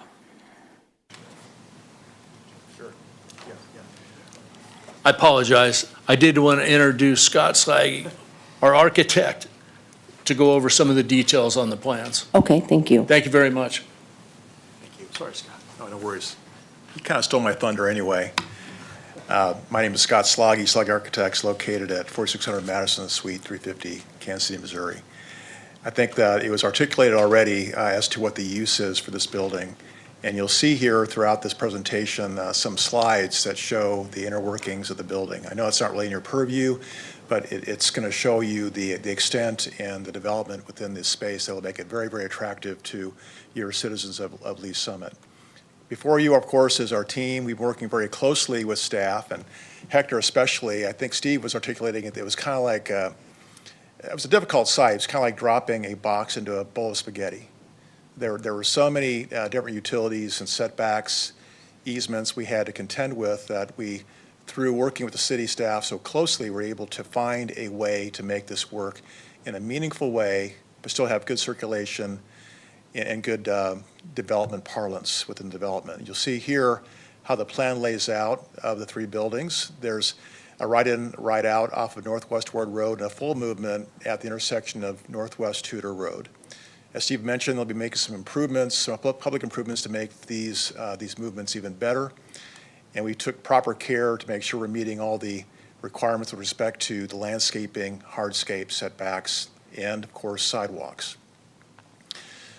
This is channeling the trade dress that Rush Funplex uses throughout their developments in the country. We did make some modifications to honor the city's architectural guidelines that we had to employ within this development. And working with staff and noting that the building has a lot of interior uses that don't really need to have glazing in them. We stepped up the building's facade, the articulation, the use of materials to ask for a variance on the amount of glazing that we'd have on a traditional commercial building. Again, some of the images of the interior.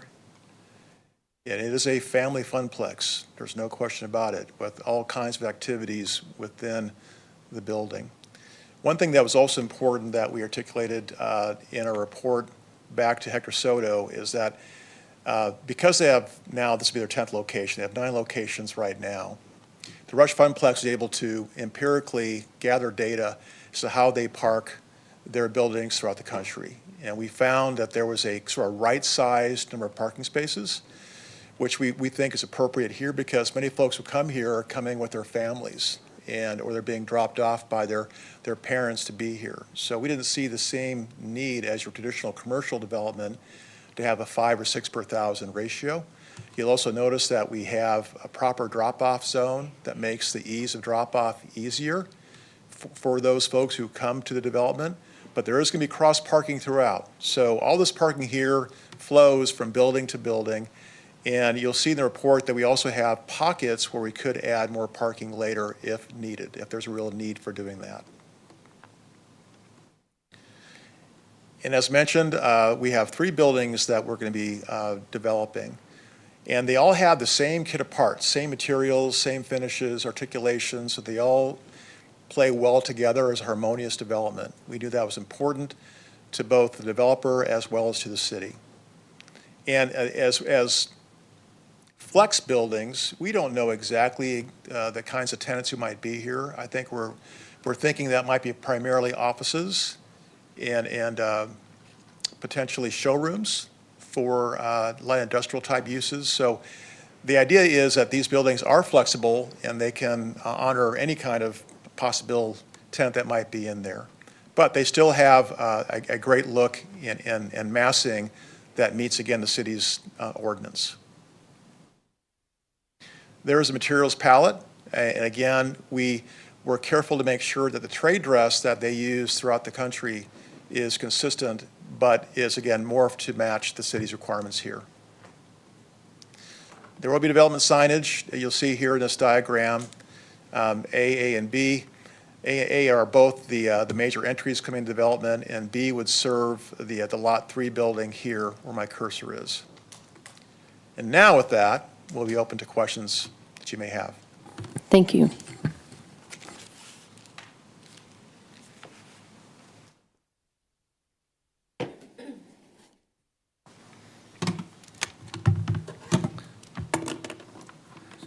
Good evening, Hector Soto Jr., Senior Planner.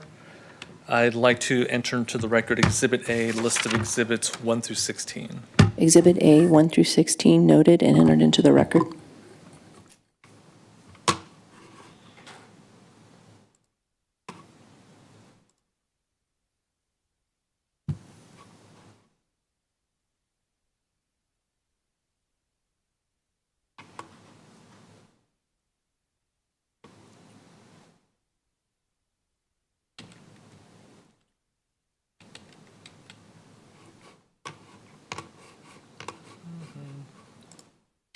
Here we go. Now it's responding.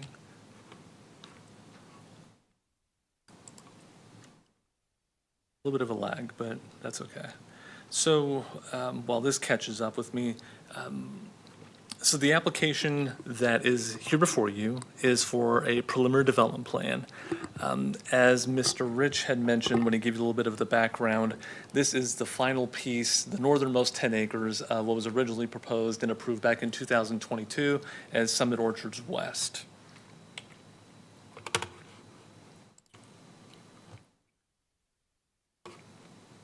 So in a little bit later in the presentation, I'll give a little more detail, provide a little bit of a comparison as to what the previously approved plan showed to provide just a side-by-side visual of what how it compares to this particular plan.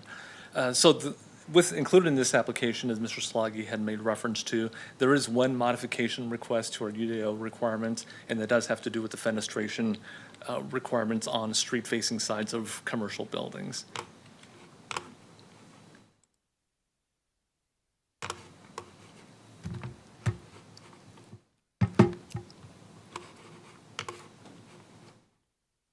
Actually, if you give me a moment, I'm just going to switch over, take this off, and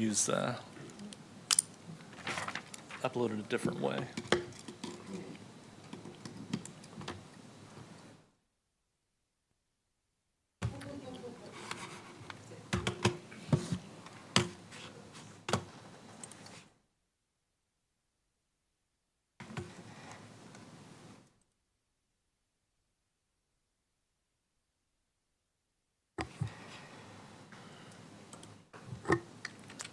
Okay, here we go. So as I mentioned, this property here is the northernmost 10 acres of the Summit Orchards West property. So it's at the bend where Ward Road starts, makes its way north of Chipman Road, makes its way toward 470 and the intersection with Blue Parkway. The general zoning that you see in the area of the Summit Technology Campus, which what this area was originally primarily developed as, is PMIX. So the property does already have PMIX zoning under which this development plan would operate.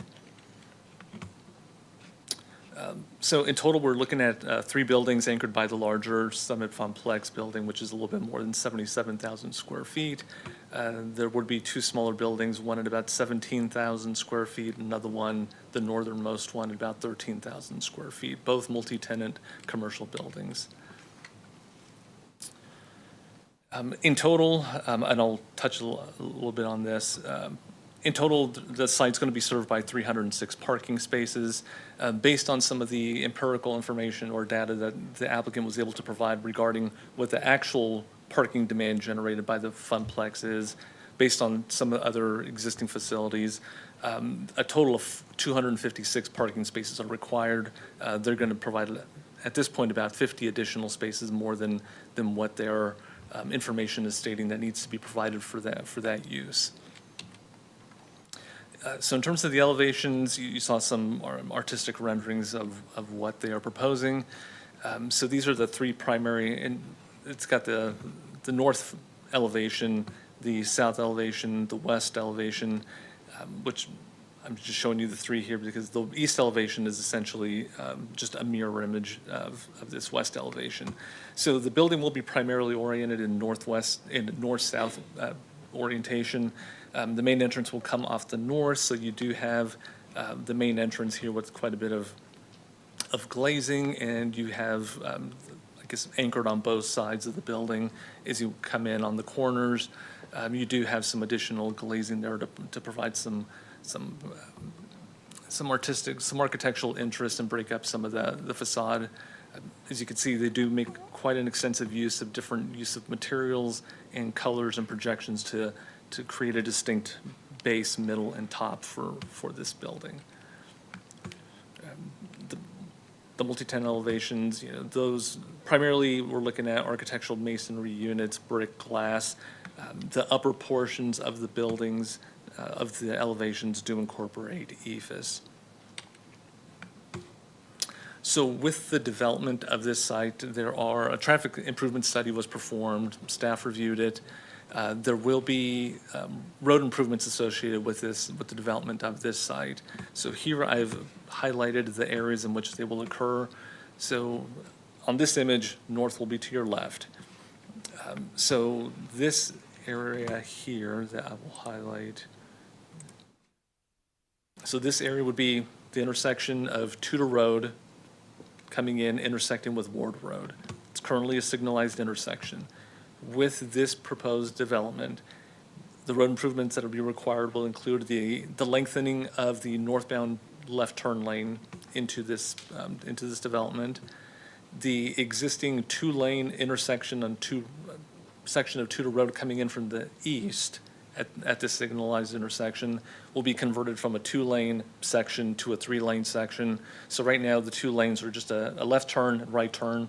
With this development, they'll have to convert it to a 3-lane section to have dedicated left turn, right turn, and 1 through lane. And then on the development side, which would be on the east side of the Summit Funplex building, there'll be 1 receiving lane to enter into the site and 2 exiting lanes. At the far north end of the site, there will be an additional curb cut connection onto Ward Road, and it will require the construction of a southbound right turn lane into the center. So from a background, to provide a little bit of background, so here are the images. On the left is the proposed development. On the right is the original development. As Mr. Rich had stated, the original plan for these northern 10 acres, at that time the developer's best estimate or forecast as to what type of uses would be, there would be a demand for at that time were for office warehouse, flex industrial type of uses. Fast forward for 4 years, as he had mentioned, he was able to make a connection with a developer for the conversion of that land use from what was originally intended to be more of industrial use to more retail and the indoor entertainment center. That does work a bit better actually would probably work significantly better, because if you go back to, actually, if I go forward, this area is in the Summit Activity Center, so maybe to kind of call back to earlier incentive talk about the different activity centers. Mr. Elam had mentioned the fact that, and you can see here on the upper right-hand side, that we do have throughout the city, we have 5 activity centers. Each of them are intended to either already have or are intended to have their own kind of character. I mean, some of these are in the process of being developed, like the PRI property. We don't know what they're going to be quite yet when they grow up, so to speak. But the downtown is its own activity center. New Longview is its own activity center. And this area, the Summit Technology, is its own activity center.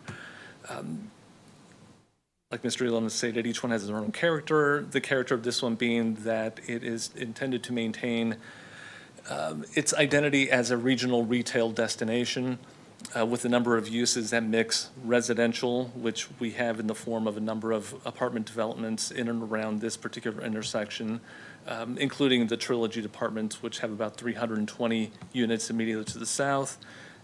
We also have some additional apartment developments with, I believe, might be about a total of 600 in total. They're just immediate north of the other, I guess, the first phase of the Summit Orchards development. So we have retail, we have some industrial, flex industrial, and some technology, and we're just on the outskirts of the downtown. So we do have that area where we're transitioning from a lot of single-family residential into these commercial industrial areas as we move our way north through the area. So the proposed use that is before you today does work within what was envisioned in terms of activity center, which does have a mix of uses, but also fits within the character of this regional retail center area. In terms of just like the hard numbers between the two developments, the original plan had about, we'll say about 22,000 more total gross square feet of area that was envisioned. Had just slightly more parking, 314 to 306 that was envisioned. But again, it was industrial in nature, which at the time, like Mr. Rich had mentioned, it was a best guess at the time, but now as the market has changed, it's been determined that additional retail and an entertainment use is better use of the property. So overall, we're looking at similar overall gross square footage of buildings. The overall shape and function of the largest buildings that anchored both developments are generally about the same. The biggest change is from a building typology standpoint is going to be here at this northern end, where you did have one singular large building, industrial in nature, with 2 more inline multi-tenant retail buildings. And here, just to give you an idea as to what the original industrial buildings were to look like, this was a little bit of a typical of a elevation of what they might look like. So the one modification request is to the fenestration requirement that states that on the street-facing facades of a development, which would be this east facade here facing Ward Road, in the pedestrian view zone, which is by the UDO defined as the area between 2 foot above grade to 10 foot. So it's the 8-foot section between 2 feet and 10 feet above ground. That area is supposed to have a minimum 50% composition of clear glass. Again, most of the intent there is wasn't necessarily envisioning these kind of more utilitarian, purpose-built buildings. They were looking more along the lines of what you'll see with the multi-tenant buildings, which this one meets that 50% requirement for clear glass along the street-facing sides, with this being here, the east building elevation facing Ward Road. So here, it perfectly meets that standard. We're all going to have individual tenant spaces anchored and faced oriented toward the street, whereas in contrast, this building, again, there's no practical reason as to why clear glass would be provided there. It conflicts with a lot of the internal use and layout of the uses that will be specifically be served or housed within this building. The calculation works out right now that there's this is a little bit of an angled corner here, but it's right now about 1.67% fenestration. Now, from staff's perspective, one of the things that they're doing to provide some of that additional architectural interest is, again, the use of the different materials, colors, projections. And you can see a little bit here, but it doesn't quite give you the full picture of the amount of landscaping that is intended to be planted along that street frontage. So between the change of materials, projections, change of color, in conjunction with the amount of landscaping that's going to be provided there, staff feels comfortable with what the softened appearance of what that building would be oriented toward Ward Road. So staff is supportive of that modification request. I mentioned the comprehensive plan. There was a neighborhood meeting that was held on April 9th, 2026. That no members of the public attended the meeting. There are three conditions of approval, number one being the modification request that I went over, and number three captures all the road improvements that are being tied to the development of the site. So with that, I will yield to any questions you may have. Thank you, Hector.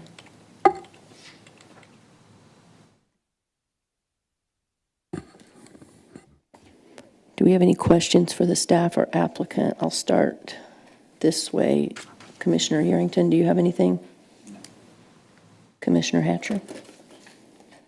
For the applicant, you said there are no currently planned tenants for the flex office space, correct?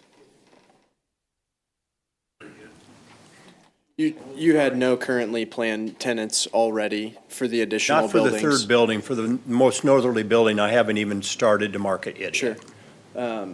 And in any of your other locations, do you have any similar type of co-located buildings like We really this? don't. I mean, the Summit Orchards has a vacant space where the Mod Pizza used to be, but it's totally different kind of space than this.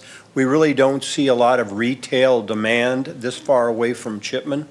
So I see this as more office, financial services, title companies, accountants. That kind of a use is what I see in these buildings. I mean, but I haven't begun to market it yet. I mean, the exposure on the northerly portion of that northern building is going to be pretty good. But you know, as every day the traffic on Ward gets better and better. It's just, it's a route that the citizens of Lee Summit aren't really familiar with because it's fairly new. So I believe it's going to come to its own, especially when we get the rest of this development done. So it's only taken me 30 years to get here, so. All right, thank you. Sorry, Commissioner I had Yerington? one. This might be for staff. With the phasing conditions, will the phase two, when it's developed, is that going to require a separate approval? Or is it included in the PDP? It's included. So right now, it's tentatively intended to be built over two phases, but if the demand is there, then the developer indicated they may just build it all as a single phase. Right, okay. So, but all the improvements will be required with phase one. Perfect, thanks. Sorry. Thank you. Commissioner Trefton?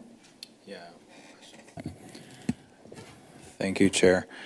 So when I'm looking at that southwest corner of the development, you know, where that little plot of land that says could be more parking if needed, looks like they have you guys have a pretty robust landscaping plan back there. So, and is there a sidewalk going through that area to connect to the apartments? I thought on one of the slides I saw a sidewalk, and then I'd not seen it on another, so I didn't know. Not directly from, like the apartment. well, there's a sidewalk connection. You would have to go back onto the public sidewalk along Ward Road. So just internal to internal, no, there isn't. But there's a sidewalk connection from Ward Road at two locations, internal to the site, so that would provide a means of pedestrian access into this development. So there's no like pedestrian access from the west side of the development, which is Summit Woods. You know, I could see people coming over from that area as well as the south apartment complex. So you're saying they have to go out and walk on the sidewalk, and we know they're not going to do that. Right. So So the Summit Technology, that outer, well, right now there's what's called the outer, I believe it's the Outer View Road. So that is not under the control of the developer, so they don't have right to access to that private road To put essentially. like a open Let me see. access for pedestrians to connect to their property. Let me, this might, Yeah. Thank you, sir. right. So right now, all the residential is to the immediate south in the Trilogy Apartments, and then across the street to the east side of Ward Road and along Donovan. This would all be the Summit Tech kind of industrial flex office, flex industrial spaces here. So right now, Outer View Road, which is a private road that goes north-south, the developer doesn't have right to access to it, so no, there's no. I'm not talking about car, I'm talking about pedestrian. Sure. Yeah, but again, Because they we don't know have. there's going to they- be people walking over from that site. They might be, but again, I'd be pretty certain that people would be coming, especially if there's opportunities to do things over there in the fun center or the other shops. I don't think closing off pedestrian right-of-ways to that outer road, the Outer View Road, or even I mean, we also know that probably most likely you're going to have pedestrian traffic coming from the three apartment complexes. Correct. In the immediate vicinity. right, So- they would access it off of Ward Road. I just want to make sure we have pedestrian access. I'm most concerned about from the west side to the property. If I may help answer, John Huss, SK Design Group, 4600, what is it? College Park, Overland Park. Thank you. The reason there's not a direct pedestrian access to that is there's almost a 20-foot vertical difference between the finished floor of the Funplex and the apartment complex. So when they graded their site remained relatively high compared to this northern tract. So while stairs could be put in, we could not put in any sort of a ADA compliant access without retaining walls and other issues. Plus, we have relatively major north-south utility corridor just to the west of the building. And so that prohibited us from doing walls or some other things because we can't build structures over the easements. Right. Okay, well, So, that does help me understand that. I do think it's an unfortunate thing for the development from the west side, but, and the south side, that people are going to have to go to the east, north. But That is correct. And that southwest corner that you mentioned, there is the foundation of an old, was it million-gallon water tank? Million-gallon water. That's there. So that area, the grade change is very difficult to do. Now, my understanding is that most of the clients that tend to come to the Funplex tend to be more younger kids, not adults. And adults have a tendency to drive, or they will find their own route. Yeah. I don't know if that helps explain the why it's not there. no, actually, you did explain it, so I do appreciate it. Thank you, sir. Thank you. Commissioner Grono. Let's start with the applicant, and the applicant would be Rush Funplex. I have questions about the actual Funplex operations.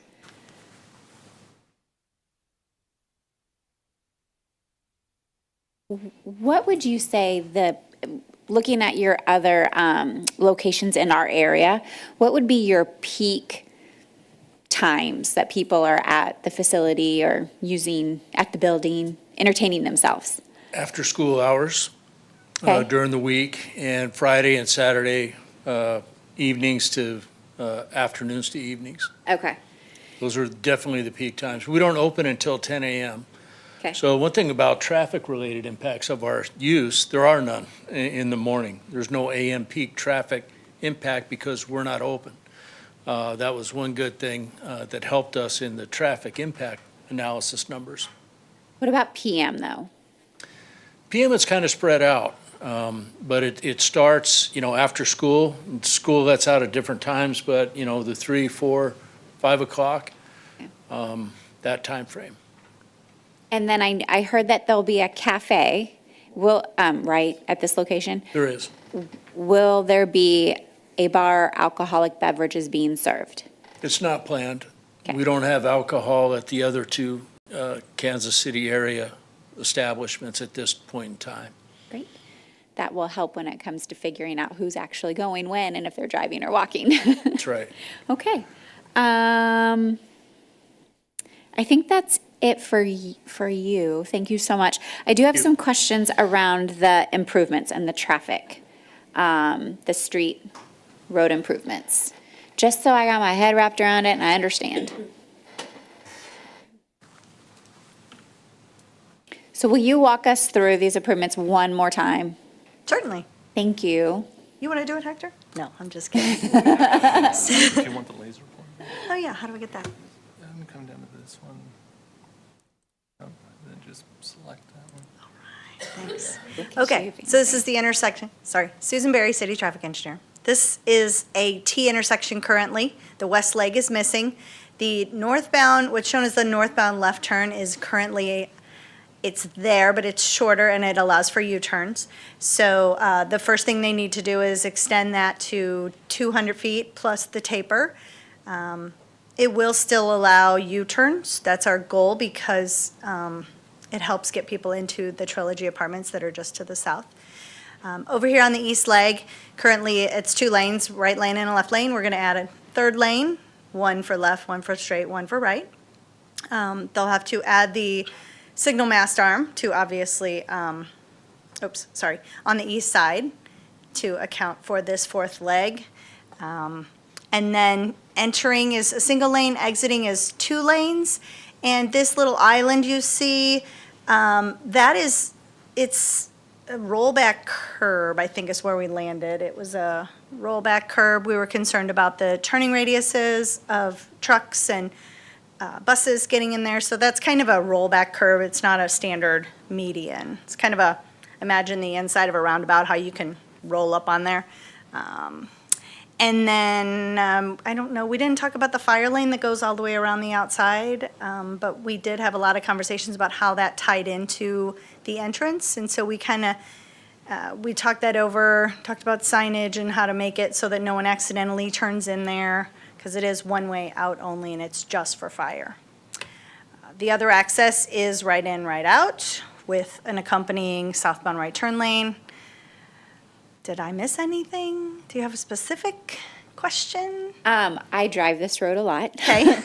And in the evening, this is becoming a more well-known area during the 5 o'clock traveling home. And there's lots and lots of traffic on this road a lot. So I just wanted to understand, could there potentially be more people coming in, turning, just wanted to get my head wrapped around it. There will also be a southbound, no, there should be a southbound right here. I might have to check my notes. I thought we were requiring a southbound right turn lane at the main entrance. Okay. Sorry. That's okay. I can check and come back. Yeah, that's good.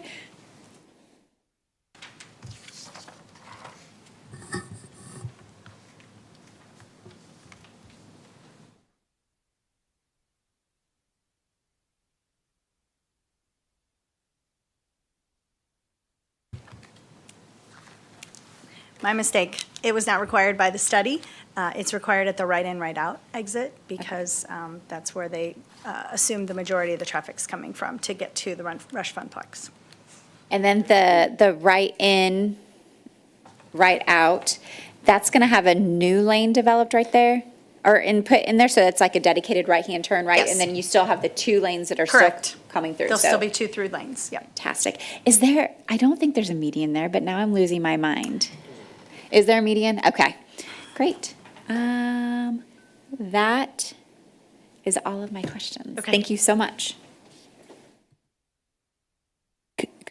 Commissioner Jana Ford. Thank you, Chair.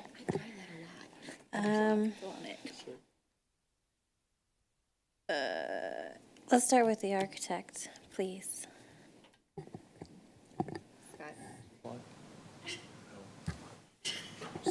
Sorry, the architect. I don't think I was heard. There are two applicants here, or three, rather. Okay, so I now know what the back lane is. It's fire lane. Glad I know. So the 88 spots you have down on Plan West, I understand it still meets accessible distance, but is there a reason why it's not on the front of the building instead of on the side of the building? Well, we want to have that drop-off zone there for all the traffic that's coming through there. And we felt that by having the parking, as shown here, isolated for the ADA compliance, it was more of a direct route. It would be less disruptive. Otherwise, you have to have parking here. This location, you're crossing traffic for the drop-off zone. No, I appreciate that. That makes sense. So then on that same side, the west side, plan south of the ADA, we've got a slew of spots and then banked by a trash enclosure. Are those spots intended to be for those working in the building instead? I'm just curious why the sidewalk dies into the trash enclosure instead of extending all the way to the front. Again, we were honoring the prototype design that they have for their facility, and that's why we did that. If that's a comment that you want us to explore with staff, we can certainly look at it. I think it's fair if you're trying to make everything accessible, that you have access from that last spot to the entrance instead of just dying behind the trash enclosure. But that's just my thoughts on that. Let's see. So if you were to go to the elevation, if you can. I'm not sure how to get to this, to our presentation. You want your presentation? Okay. While you're pulling that up, Mr. Soto, if you can also stay up here. It's a question for both of you. So there is a modification request to reduce the amount of clear glazing just due to the function of the building. Now, aesthetically, is it possible to bypass that modification and still meet it if you were to use some kind of like spandrel glazing? Is that a consideration that could be used? The ordinance, technically, I guess you'd be somewhat meeting the ordinance in that the requirement is for clear glass. There would still be a modification? It would still be a modification. Okay. Now, Mr. Slaggy, so would you consider still having to have a modification either way to maintain an aesthetic that aligns with, you got the Trilogy Apartments, Donovan, you've got Cooper Hawk, Aldi's, all just in that adjacent area?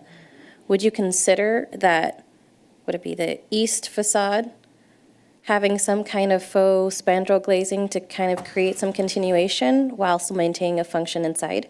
You're asking an architect that question. I am an architect myself. As a purist, I think when you show spandrel glass, it's not being very truthful about the building. And that way, it's dark all the time. It's not actually illuminated.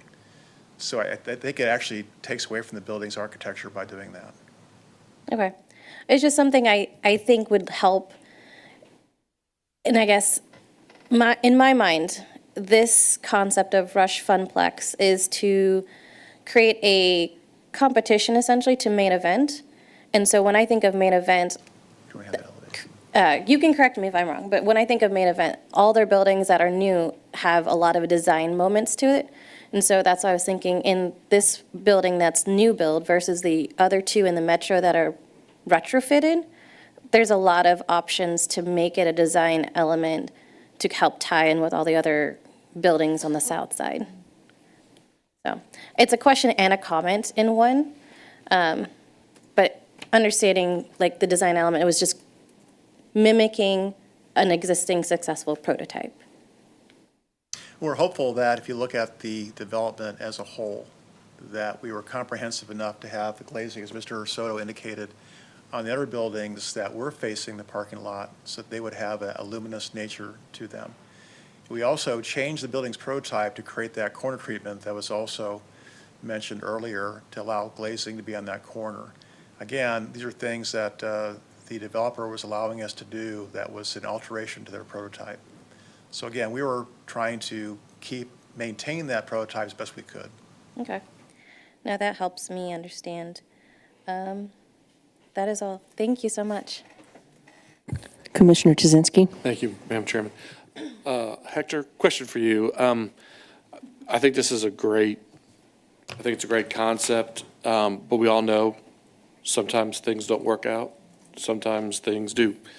In the instance of this not working out, would the next applicant that came in to try to repurpose this building, would they be required to put all the glass in to get to 50%? Or are we locked into this building as we approve it today, because it doesn't meet the code and we allow it to go in it? So what is the situation there? They would not be required to upgrade, as long as they did not have to go before this body, go through a public hearing process in which maybe a condition can be added to upgrade to meet current code, or whatever the code might be at that time. We'll say, if they're able to make other changes to the plan or to the building that don't require going through a public hearing process, basically the modification is there in perpetuity until such time as a new plan might supersede that. So that wouldn't be dependent upon the building use or the business use unless it is a totally different? It would almost really be, given the size of this building, it would really almost be like if they were just to redesign, to reface the building, or just take the building out altogether, or just make some other significant design changes that bring it out of conformity or out of, I know people hate this term probably because it's a little bit nebulous, the harmony, living in the harmonious with the other buildings. So unless it's one of those cases where someone is significantly altering the look so that it no longer matches what was previously approved or the nature of other development in the area, that requirement to keep the building with no glazing on the east side would stay in perpetuity. So if staff, Shannon, if you could speak to this, or our attorney, what language would be appropriate to include as a condition to have this building have to come back and be modified to meet the code if a different owner, different business, different entity comes in and wants to do something different with this building? I mean, we already have language in the UDO about what constitutes significant changes to preliminary development plans, and they generally speak to, as it relates to architecture, is if they're making changes in architecture that are no longer compatible with existing area, or it's a complete redevelopment of a site, or they're increasing the size of a building by a certain percentage. Outside of that, I don't know that we can really do anything.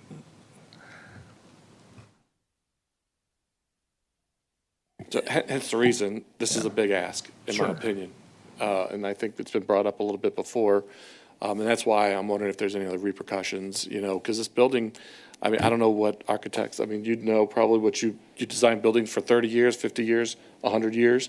So that's why I'm kind of asking if there's anything else that could be done if something changes down the road. Commissioner Tuzinski, after a quick consultation with the attorneys, I think we'd want to take a little bit of time and do some research before we can give you a real answer on that. Okay. Would you, it doesn't help us here, does it? Because we need to make a vote on this tonight, and I don't really feel like there's any interest in tabling, but. Chair, or kind of to piggyback on it, it sounded like at least the architect would prefer not a faux glass situation, but would perhaps substituting the glazing for some type of like accent paneling or something with some visual differentiation be a possibility. Just looking at the side of it, I mean, it looks like a warehouse to me, as far as the coloring and with the lack of glazing. I think I'm maybe thinking along the lines of K1, the kart racing, on 470 there that structurally is very similar to a warehouse, but based on the colors and some of the paneling, doesn't really look like it. Would it be possible to substitute the glazing for something with a little more visual interest? And again, I think that's an awesome idea, but just for the east side, I think that's what we're talking about, the one that fronts Ward Road there, I believe. If I may, just for the record, we designed the K1. Our firm did. And you're right, we were able to take some liberties with some of the articulation and the colorways and such. Again, I can't make that representation tonight, but we would certainly take it under consideration. I'll have Mr. Miller speak to that as to whether you have that kind of discretion or not. Commission, this issue is use-driven inside our building. We have laser tag areas. We have a 14-lane bowling alley. You know, you don't go to many bowling alleys and see windows along the side of the bowling alley. It just doesn't happen. So controlling that interior environment is important to us for those reasons, for those uses that are inside of our building. However, you know, we've come up against this issue before. And with the articulation of the building, with the additional setback and landscape width along that side, the additional landscaping that we're putting in above and beyond what the city code requires now, those are some offsets that are typically considered. If a concern is, Commission, that this is passed on to somebody else down the road should we go away, that's easily solved by applying that condition specifically to this use and to this user. So unless Rush Funplex comes in another form to this city, you're covered. And that's legally defensible, and I'm sure your attorneys would agree with that. Doing something else, and we have done other things in these panels, if you will, these areas, that is not an opening into the building, but you know, it's an articulation. It's something that typically we've been given leniency to work with staff, you know, in the condition to find an acceptable alternative to what would otherwise be the glazing on this side. Yeah, So- that's exactly what I'm suggesting. and if we could- So visually, I mean, it breaks it up a little bit more. It breaks it up more than because just, while I also appreciate that, you were considering the additional buildings as far as the design and the glazing and kind of looking at it comprehensively, it also sounds like it is a possibility that, those are built down the road and without having tenants in place, that could be fairly well down the road, that we just have this building for the time being. So, keeping about the 50%, but substituting that material for something else, like a metal accent panels, anything along those lines, seems like a reasonable accommodation. Yeah, and I think I would be inclined to not allow, I don't know if that's the right word, but to recommend that you work with staff on this. But I don't know if Commissioner. Yeah, I was just going to share on the record, for example, I'm looking through some of your new build Rush Funplex, and there's some unique design architectural, for instance, like the Las Vegas one, it fits in the zone of just like the City of Lights. The ones in Salt Lake, or is that just like a rendering? Las Vegas is not, we don't have one in Las Vegas. Oh, well, I saw a picture of one. Are they using our name? I don't know. Uh-oh. But says Rush Funplex. it has your logo on it. Is that right? Wow. Well, we don't have a facility in Las Vegas. For record, it's from Las Vegas Review-Journal. Wow. Yeah, but the one in like Syracuse, Utah, it's got more design elements. Now, Syracuse was the old industrial building that we went into. It was a 128,000 square foot building that we repurposed to a Rush. So it had a lot of different components to it when we, so that's a little different. It wasn't a new build, but I'm sorry, I didn't mean to No, interrupt. you're fine. I appreciate you letting me know. I think what I personally am after is just consideration of, I think Mr. Soto called it a retail destination center. And I think buildings that go in this retail destination center need to speak to that, the value. There's a lot of opportunity here for four-sided architecture that allows the function to remain while keeping the pure form inside. I just think that it's worth exploring. Yep, and we're happy to entertain a condition that would allow us to do that, absent putting in windows, basically. So anything other than that, we're happy to explore. Thank you. Thank you. Thank you very much. So for staff, then, is this something that we need to put on the record for this condition? Yeah, you can make a motion to put a condition in there that the staff and applicant continue to work together to find additional architectural treatments on that side in lieu of the glass between now and city council.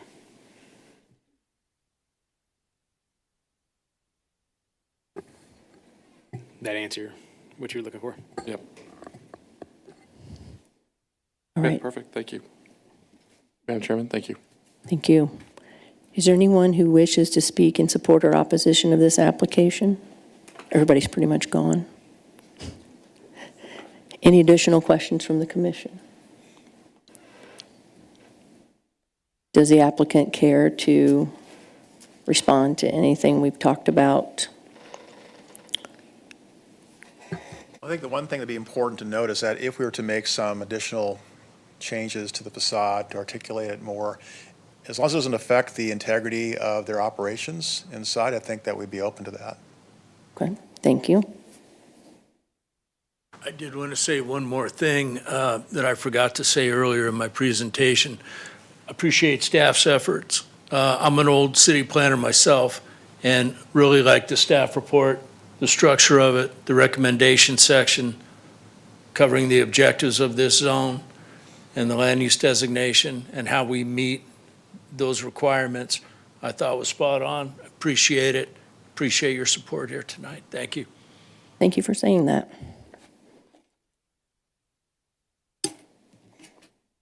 All right, hearing no further testimony, I will close the public hearing and reopen the regular meeting. Is there any commission discussion on this application? I know we were talking about adding that condition. Yeah, Madam Chairman, I would be in favor. First off, I think this is a really cool development. I think it's going to be really great here.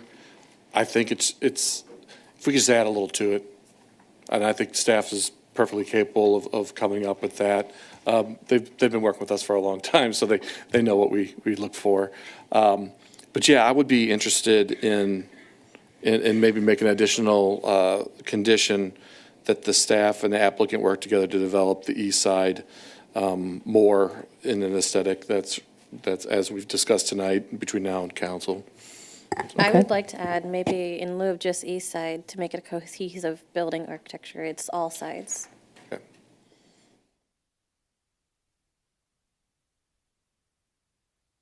Any comments? Yeah, Commissioner Trafton? I would just add, Mr. Rich and all the gentlemen involved in development of this, I appreciate the effort, to put something into that nice little swath of land. I drive by that frequently, and so I'm really excited to see something like this that can bring some energy over to that, kind of like that northwest corner of that area. Because we know that big building, it kind of gets ominous over there. So it'll be nice, I think, and continue to move the community forward. So thank you for your efforts. I appreciate it. Commissioner Hatcher? I'd just echo those comments. I mean, thank you to the applicant and developer. Great presentation, and I think it's a good project. I would just say, as far as my personal thoughts on the motion, working off of what we already have, or the request to allow 1.67% clear glass fenestration, I would suggest modifying that to modification shall be granted to the minimum 50% clear glass fenestration to substitute for 50% substitute accent material, or something along those lines. Okay. Yeah, I think the Rush Funplex is much needed family entertainment for these summits. I think it's a welcome addition for the community, and we need that, right, in these summits. So I think it's going to be great for the community. Thank you. I just have one comment. I'm not sure if we need to address the minimum 50% in exchange for anything. I think the end goal is understanding the function of the space. The 1.67 isn't an issue. It's more so now articulating the four sides in a certain way that doesn't look as industrial. I could be swayed, but that's just where I think. I feel like it might be complicating the modification. So. Yeah, and I would almost, if you know,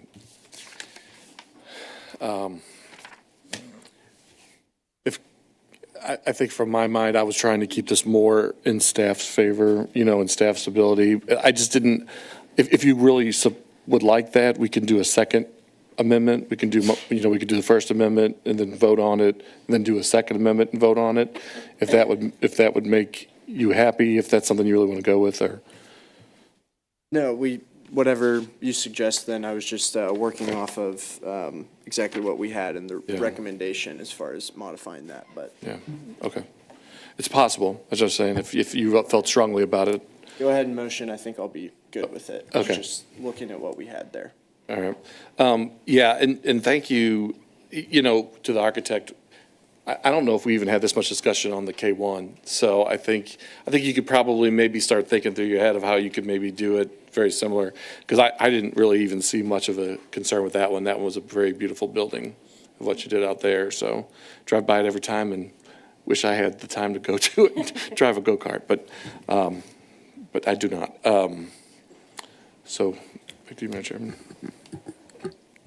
Thank you for bringing this project. Thank you, Mr. Rich, for sticking with a difficult plot of land and finding something that works. I have a new grandson, so it'll be a little while, but I have somebody I can take there now, so that's exciting. So are we ready to make a motion? All right, I'm going to ask you, Commissioner Jasinski. Sure. Let's do that. Find it. And here we go. Okay.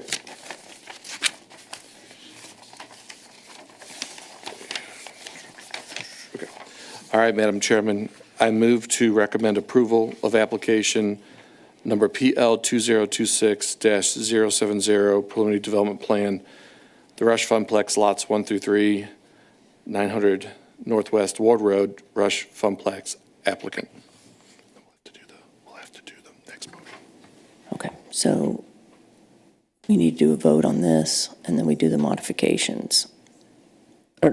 We need a second, Second. Second.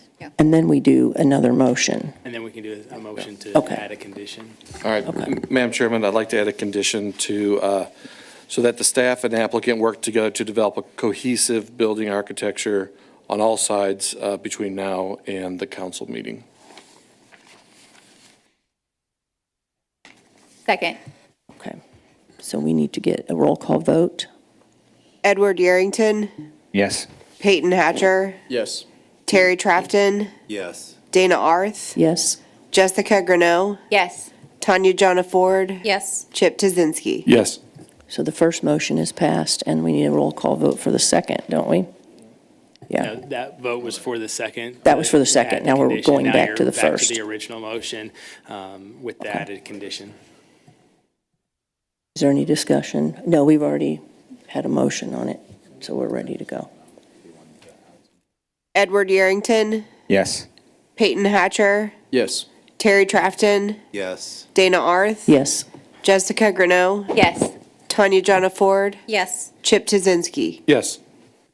all right, thank you, the motions have passed. Thank you.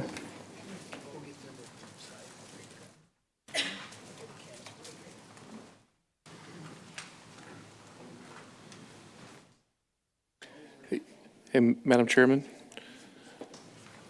Yeah, I'm assuming we're now at the round table. I was giving them time to get out of here. I got you. All right, so yes, did you have something for roundtable? Yes, just real quick. Over the last few meetings, we've had several new members and a lot of discussion. I just would like to ask staff if we could potentially have a review of those conditions of what we really, our function is as a as a planning commission on those items that really we need to focus on when it comes to things coming in front of us. I think we're getting off track a lot. Yeah, we are already in discussions on that and preparing for some training and some education for you, so. Thank you. We do have 2 open seats, so I mean, it might be good to wait until we get the new people on board. Yeah, some of the ideas that we already had was to kind of update our staff letter to include some of those criteria. So those criteria are included in the staff letter and potentially attaching those criteria as part of the packet as well, in addition to some training and some more kind of education when it comes to that kind of thing. Yeah, and believe me, I would like to have, that, to go and have that discussion again, because, I've been on the commission for 5 years now. There are quite a few of them, Yeah. so even I refresh myself, so. Yeah, and it comes time that you'd be like, it's nice to just kind of know what you should really focus on as opposed to what we shouldn't. And I think I would love to have our attorney be present so that she can tell us what not to focus on, because I know we had a lot of discussion about, tax incentives is not part of this body, so I appreciate it. Absolutely. Thank you. Well, I asked the question because I just was curious as a learning thing. I mean, that's sometimes it's just good to understand it a little bit. But also, I think if we're asking questions, if someone's not ready to ask questions because they're gathering questions, maybe we skip that person and go back, so we aren't going back 2 or 3 times to people. I think that would make the meetings go a little better. And so on the agenda, it was very confusing at the beginning. We'll do what we call an AAR on that one, so if in the future it does not become so confusing on that one. Okay. So we'll do a review on that and get back with you on the. It was very confusing. So I know it's not the first time we've had an application like that, but the way I try to understand it, and please tell me if I'm right, it's if we're amending a comprehensive plan, that always goes first, and then we approve it to go to city council. Is that right? Recommend approval. Recommend approval.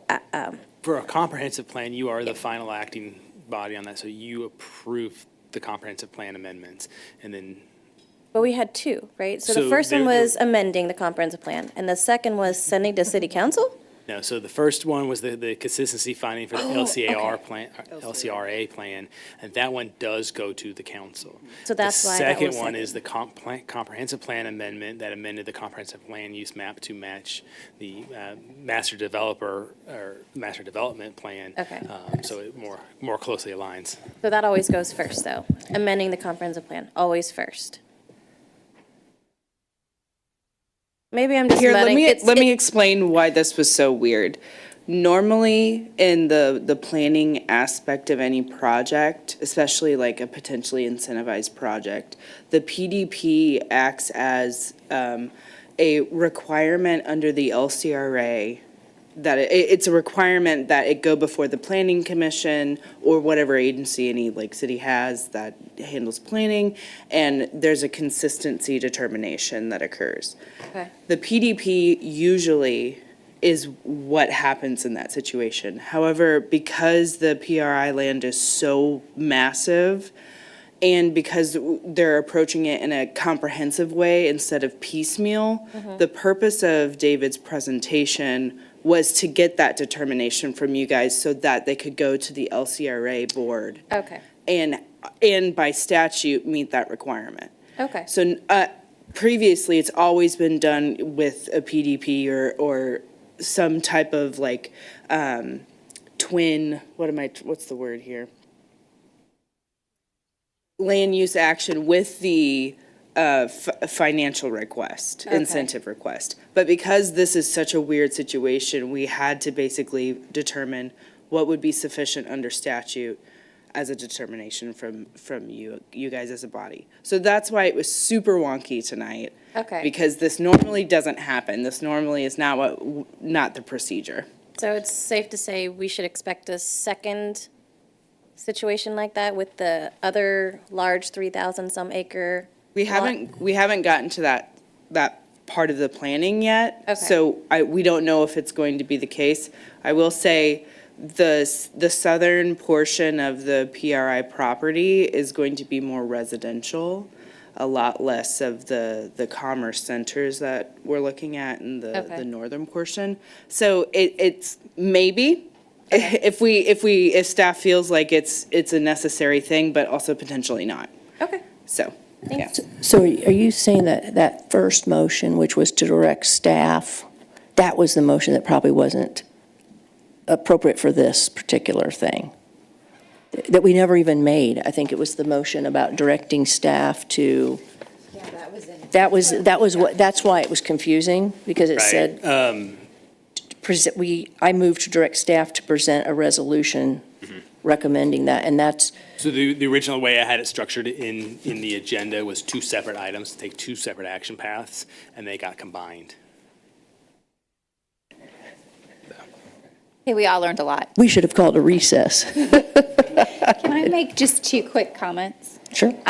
First off, last meeting, I think I asked for additional information and data to be shared, and I appreciate that being sent, so thank you so much. As you guys are working, we were looking for just how numbers are looking in comparison to the comprehensive plan and the residential components of those percentages. So I appreciate that being sent, and it was sent very promptly and timely. Appreciate it. Two, I noticed in both of the preliminary development plans that there were 3D renderings of some way, shape, or form. That is so helpful. I know we've made that comment several times of, hey, can we continue, we'd like to continue to see this. And I just want to acknowledge that they were in there, and it's really great to be able to see it. So thank you. So those are great. The ordinance requires kind of those flat elevations. We do we do suggest that they do provide something a little bit above that. Those 3D renderings are kind of an artistic interpretation, so sometimes they look beautiful. Maybe they, No, but it helps, especially if we're dealing with some elevation challenges or issues. So just wanted to acknowledge that. Thank you. Anything else? Commissioner Trafton? Yeah, were you referencing the report that Ms. Alpers sent out related to the housing stuff? It was the April report on the website that you can pull. The quarterly report from the first quarter? I don't know what you're talking about. She's back.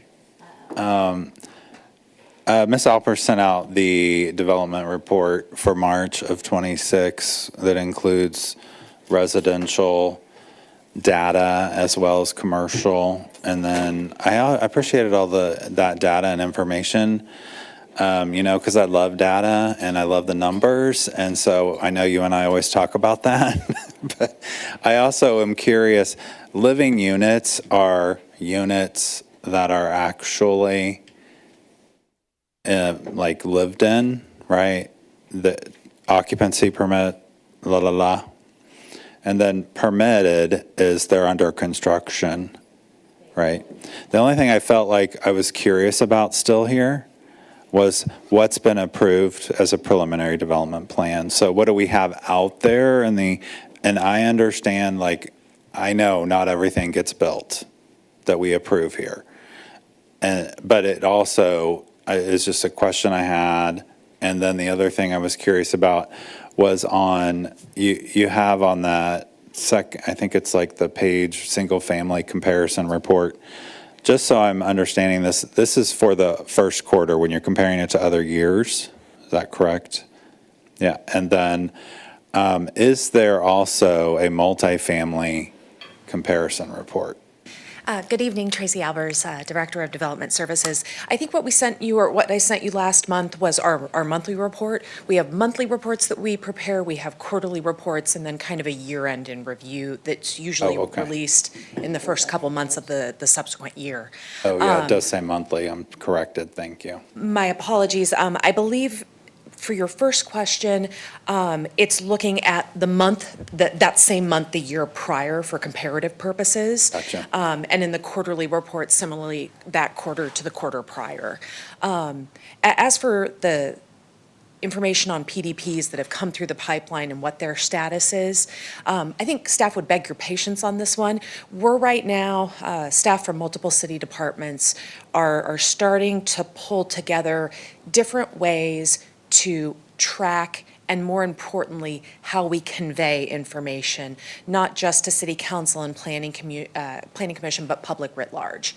And by doing that, also providing some clarity as to what certain terms that we use regularly, what they mean, so that we're all kind of speaking the same language and using the same performance metrics.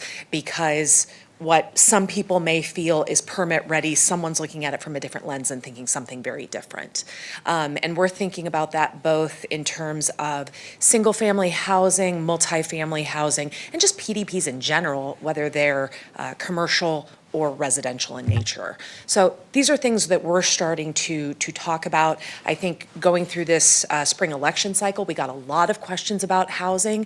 People were looking at it from a lot of different lenses, and we realized that we probably can do a better job of better explaining those metrics and the terms that we use every single day, and being able to present the data in a way that tells stories about what's happening with housing production here in Lee Summit.